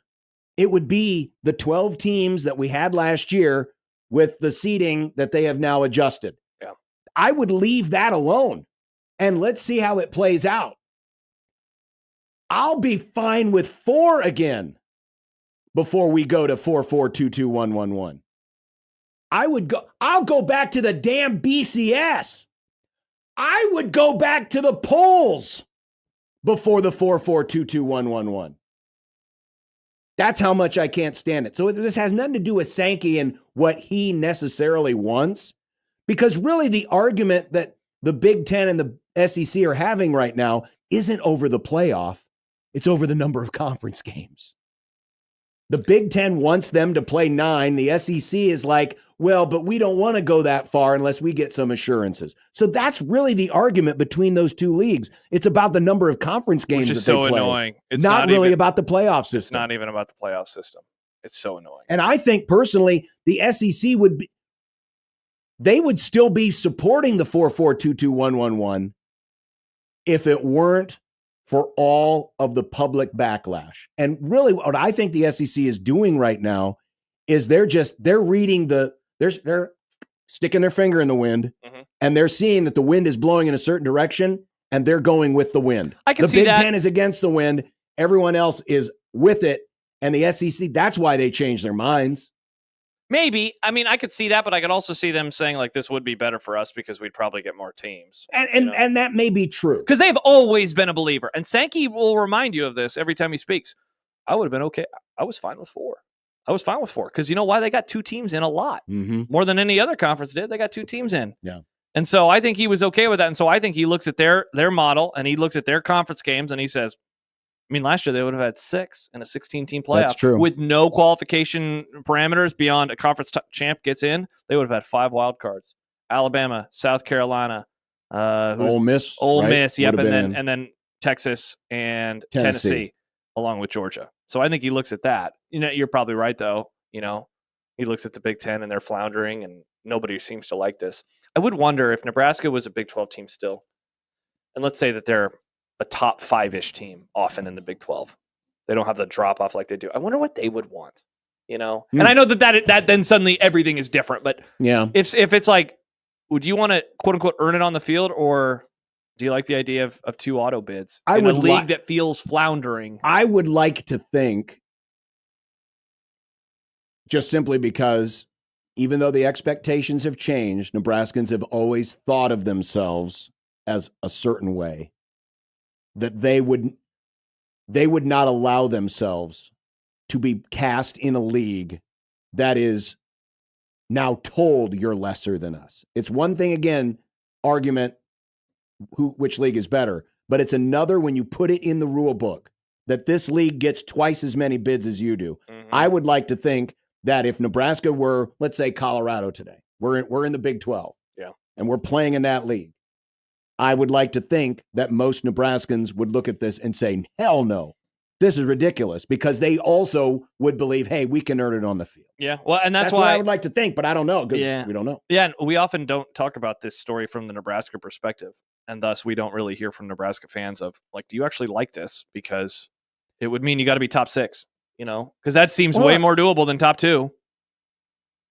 I mean, honestly, I think a lot of, listen, all it's going to take, and Rule has, I think he's suggested that he likes this idea. He hasn't really come out and been hard in the paint. And we haven't heard Troy Dannon really come out and be hard in the paint. I think, but all across the Big Ten, obviously they like this idea. Well, you had a reaction. They have proposed, because they proposed it. So obviously they're behind it in some way. Yeah, you had a reaction earlier because Ryan Day apparently is fine with this as well. Right. I'm guessing Rule would be. I don't know why he wouldn't be, you know, if they didn't. Well, and even if he wasn't, it doesn't matter. As we all know in the Big Ten, you always agree with what Big Ten says because it's the Big Ten. Yeah. And Bad Takes Doug, he's had a couple comments on YouTube today about Notre Dame and how they have some golden ticket. Notre Dame does not have a golden ticket. Notre Dame is probably going to have to be a top 16 team to get in the playoff, which is what it's going to be for everybody. Like they're right. They're going to have to earn it on the field. Notre Dame's not going to get it unless they have a good season, you know, which is what it's like right now. Now, I guess if this is implying it's because they're not in a conference, well, I can't help you there. But they have to be a top blank team to make the playoff. Like they always have had to be a top blank team to make the playoff. Correct. Nothing is different. They have to earn it like everybody else. Yeah. You know, and sometimes their schedule sucks, but a lot of times their schedule is hard. It's the one bastion of tradition that still exists in college football. Yeah. And so I guess I'm fine. It's so with funny. them. Yeah. If you dislike college sports because of all the changes, like I do think that there's a part of you that you should love Notre Dame for sticking with their guns. Because they're still independent. Yeah. I like it about them. It's a fun quirk. It's a fun quirk of college football. Well, coming up next in content, what do we have today? Oh, well, it's the start of the Stanley Cup final. Singular. Mm-hmm. Little something about the 7-on-7 tournament. What? Yeah. Okay. And commercials. Oh. It's all coming up next on 1620 The Zone.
Look, I made you some Unsportsmanlike content. Unsportsmanlike content. Unsportsmanlike content. Content that's unsportsmanlike. So what? Nick? Jack Caglione. He made his MLB debut last night in the 10-7 win over the Cardinals by the Royals. He made good contact, but never put the ball in play. Will he get his first hit eventually? Well, he won't get it tonight because they aren't playing due to weather. He'll get. That's always a good sign when you're making good, solid contact. He will get a hit before the Royals leave St. Louis. Definitely. He got really close in the parlance of Scott Frost. Really close. It only counts in horseshoes and hand grenades and nukes. It does. But I'm sure they have some goofy stat in baseball where it's like, hits expected. Do they have a hits expected stat? I'm sure there's something. I get lost in all of those. But they had quite the comeback in all seriousness, too. They were getting whooped up on 7-2, and they scored 8 unanswered. That's a damn shame. I was reading during it, but I heard my wife going, woo! It's a darn Did she shame. sound just like that? No, she... far be it for me to root for the Royals in anything, but when you beat the Devils team, it's perfectly acceptable. Nice. Go Royals, says John Bishop. Coming into today's action, the Chicago National League Ball Club is the first team in baseball to a plus 100 run differential. We talked about that earlier. We did. Looks like Josh will be doing all the Big Red overreactions in October as John is out for the playoffs. We also talked about that earlier. John wants to hear from the callers. I guess the entire month of October will be text-only Big Red Overreaction, hosted by John. Man, that sounds amazing. The most important fingers of all. It does, because now Yours. I can be in my basement pacing and I'll watching be the traveling. Cubs. I'm sorry, John, but I'll be traveling. I'll be out and about. I'll be doing stuff. I'll be at stadiums around the country. It's going to be a great time. I'm happy for you, and I'm happy for your Cubs. Well, let's just hope it hangs out that way. Speaking of our national pastime, yes, every major platform is showing double-digit percentage increases in viewership for MLB games. Is baseball back? What? Is this true? This is a slide I actually can show because it was only page 2. But yeah, Nice. Fox's ratings are up 10%. ESPN's are up 22%. TBS up 16%. The MLB Network Showcase up 13%. The Japanese broadcast, NHK, their main network, 22%. MLB TV, which we're watching right now, up 27%. Why? Why the are- American great sport of baseball, the national pastime, America's baby. pastime. Why do you think it's back, folks? Because people there's nothing to love- do this time of year. People We're all love bored out of our baseball, minds. and they hate the elitism of Mr. Football. Go football. People like I baseball. don't, Do they? in all seriousness, I think, we're seeing this everywhere. Sports ratings are going up They are. People love sports. because it's still the one live thing that you have to experience live. And, we saw Women's College World Series ratings were really good. I'm guessing that the ratings for the Women's College World Series will probably be really good. But, baseball is making a bit of a comeback. It's good to see, isn't it, Nick? It is. It's love baseball. good to see. No, it's good to see. I'm happy for you guys that your sport is getting watched on television because that means they won't cancel it They'll never cancel baseball. No. unless we run out of wood. Woke will never come for baseball. But if they ran out of wood, then they're going to give MLB players aluminum bats. That's right. Then they're not going to have fans in the outfield seats anymore because players would murder them. It wouldn't be good, boys. It wouldn't be good. One of Tom Chattel's readers recently asked, if Nebraska 8-man football teams and 11-man teams having a hard time finding players, should they switch to a 7-on-7 format to ride the popular wave of 7-on-7 football around the country? Should it? Absolutely not. First of all, what's this popular wave of 7-on-7 format? Are you talking about practices? Because certainly no fans want to watch that garbage. I guess except in the Olympics. But no. No. There's a wave. There's a popular wave of kids playing 7-on-7. It's basically football's version of AAU basketball teams. Yeah, sure. But, of course, 7-on-7 is essentially flag football. Yeah, I don't want to watch that. Don't they have 6-man football in Nebraska, too? Like, just go play 6-man. I don't understand this. Yeah, I think 6-man's starting to make a comeback, but Class D2. yeah, I don't. Now maybe I'm wrong. I don't see the popularity of 7-on-7 with consumers. Definitely not. Takes away from what people like about football, the violence. They do, Nick. They love the violence. And people like baseball because it's relaxing and fun to watch. Yeah, and boring is another word for They don't that, want Nick. blood sports. And nobody gets CTE playing baseball. Then why don't people watch baseball as much as they watch football? Because they like CTE? Poll question. Do you like football because of They like watching Tua, but not for that reason. That's true, yeah. Game 1 of the Stanley Cup Final is tonight. One wins this game. Who wins this game and who wins the series? What in the world, Nick, was that question?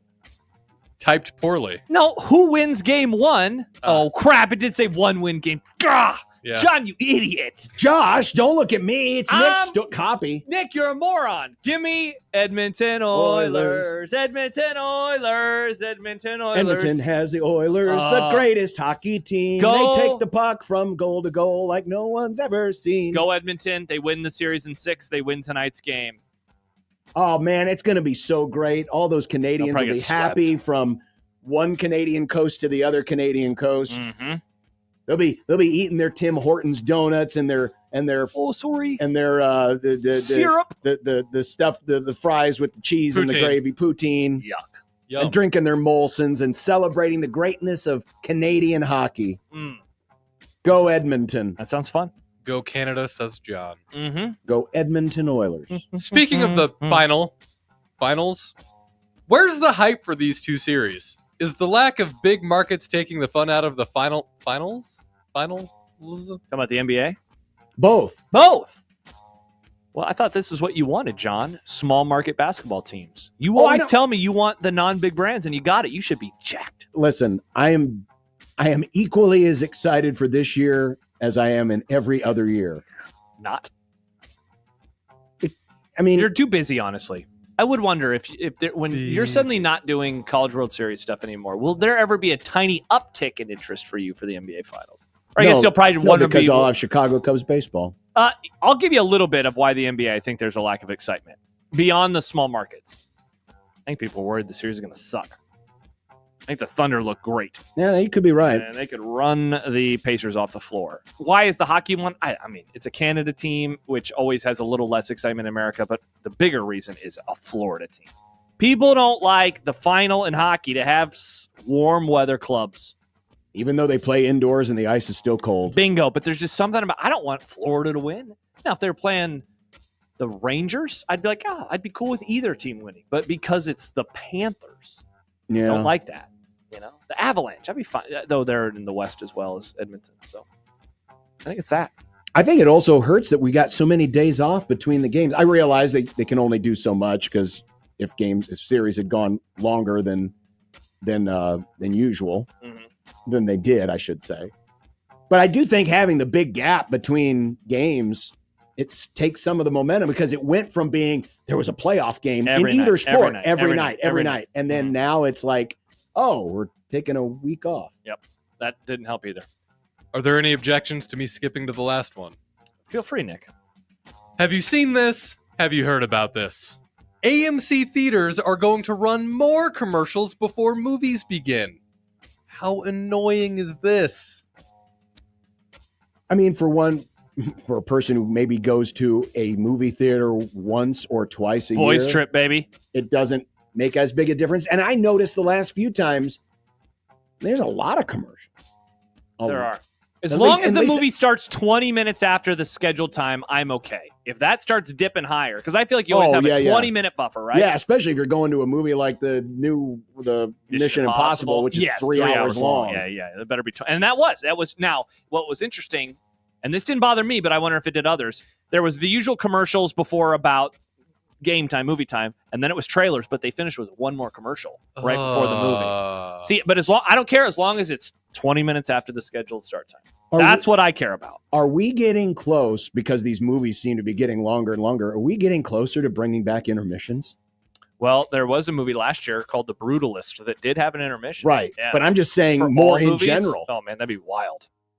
It is nice to have a pee break. Because you almost need it now. These 3-hour-long action movies, you almost need it. I like going to the bathroom.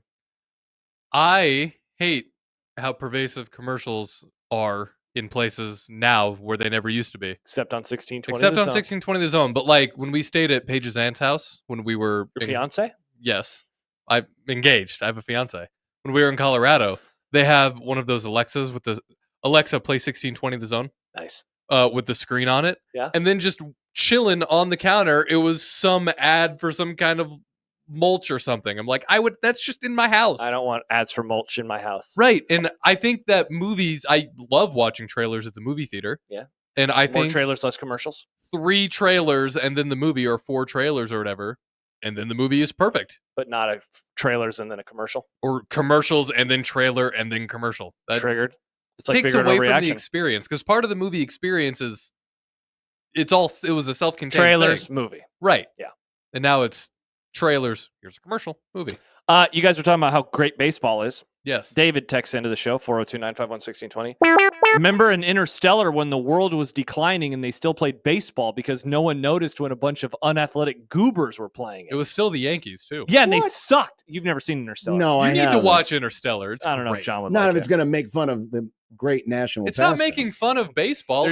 There's the Yankees, but it's like in front of like 12 fans. John, if it's anything, it's showing how deeply rooted baseball is into our very DNA. That even That's when true. there's massive droughts and dust storms, That's true. it won't stop baseball. from That's happening. right. Yeah, it's a pretty cool moment in the movie. It is, Then they go to space. Great movie. and also time. And spoiler alert. All right. What's for dinner is coming up next on 1620 The Zone.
When you knock us down, we're going to get up. And on the way up, we're going to bite a kneecap off. Crust is good on your pizza, not your ass. I will eat your ass first. He's tough as a Woolworth steak. And then it's going to take 2 more shots to knock us down. All right. And on the way up, we're going to take your other kneecap. I'm ready to hang them up, gut them, and skin them, and chop them up. You know what? I'm ready. My daughters aren't starving to death. I'll eat my neighbors. And we're going to get up, and then it's going to take 3 shots to get us down. And when we do, we're going to take another hunk out of you. Cliff, what are you going to take away as your best memory from playing basketball at Boston College? Probably just like going out to eat. John's getting twitchy watching the Cubs. He was getting triggered. Well, we just had the bases loaded, nobody out and didn't score. Thought you were the best This is team. why I hate the strikeout. The strikeout is the least productive out in baseball. You cannot do anything with a freaking strikeout. No, blah, blah, blah, blah, blah. Analytics. Screw you, analytics. I hate strikeout. You do hate strikeout. Unless my team's pitching the strikeout. Yeah, then you're like, yes, analytics, what baby. Did we have for dinner last night? I'm trying to. Oh, we had some like pork tenderloin and house potatoes, or what do they call those skillet potatoes? The sliced ones. Yeah. In the frying pan. Home fries, nice. maybe. We did biscuits and gravy yesterday for breakfast. Oh. That was awesome. And I've always Remember loved when biscuits you and gravy. hated? You liar! You're talking about Nick. You liar! I don't know what I'm going to have tonight. We have a bunch of leftovers. We had a really good lunch of spaghetti. She's been doing this baked spaghetti dish lately. Ooh. But I don't want to have it again because we just had it earlier. But I'm potting tonight at 7. So I don't know. I got to get home and figure it out. Nice. You're potting? Potting. Podding. Podcasting. Potting. Thought you meant potting, like you're potting plants. No, I would never do that, John. Last night we got a Casey's breakfast pizza. Yum! It was very good. I'm on my own tonight, so probably sandwich. Or rice. Sandwich. El Scored Show, with a callback to the content. Josh, did you say yuck to poutine? We see eye to eye on almost everything, but what the hell? Yeah, see, poutine's good. That was in my pre-liking gravy days, so maybe I'd like poutine. Oh, try some poutine. It sounds like such a heavy meal. But I like it's not a heavy meals. meal. It's just like an appetizer. What? I thought it was a burrito. No, it's like a... No. Oh, I'm thinking of the poutine burrito at Block 16. My bad. They have one. I mean, that would be a meal. Yeah. All right. What is tomorrow? Thursday.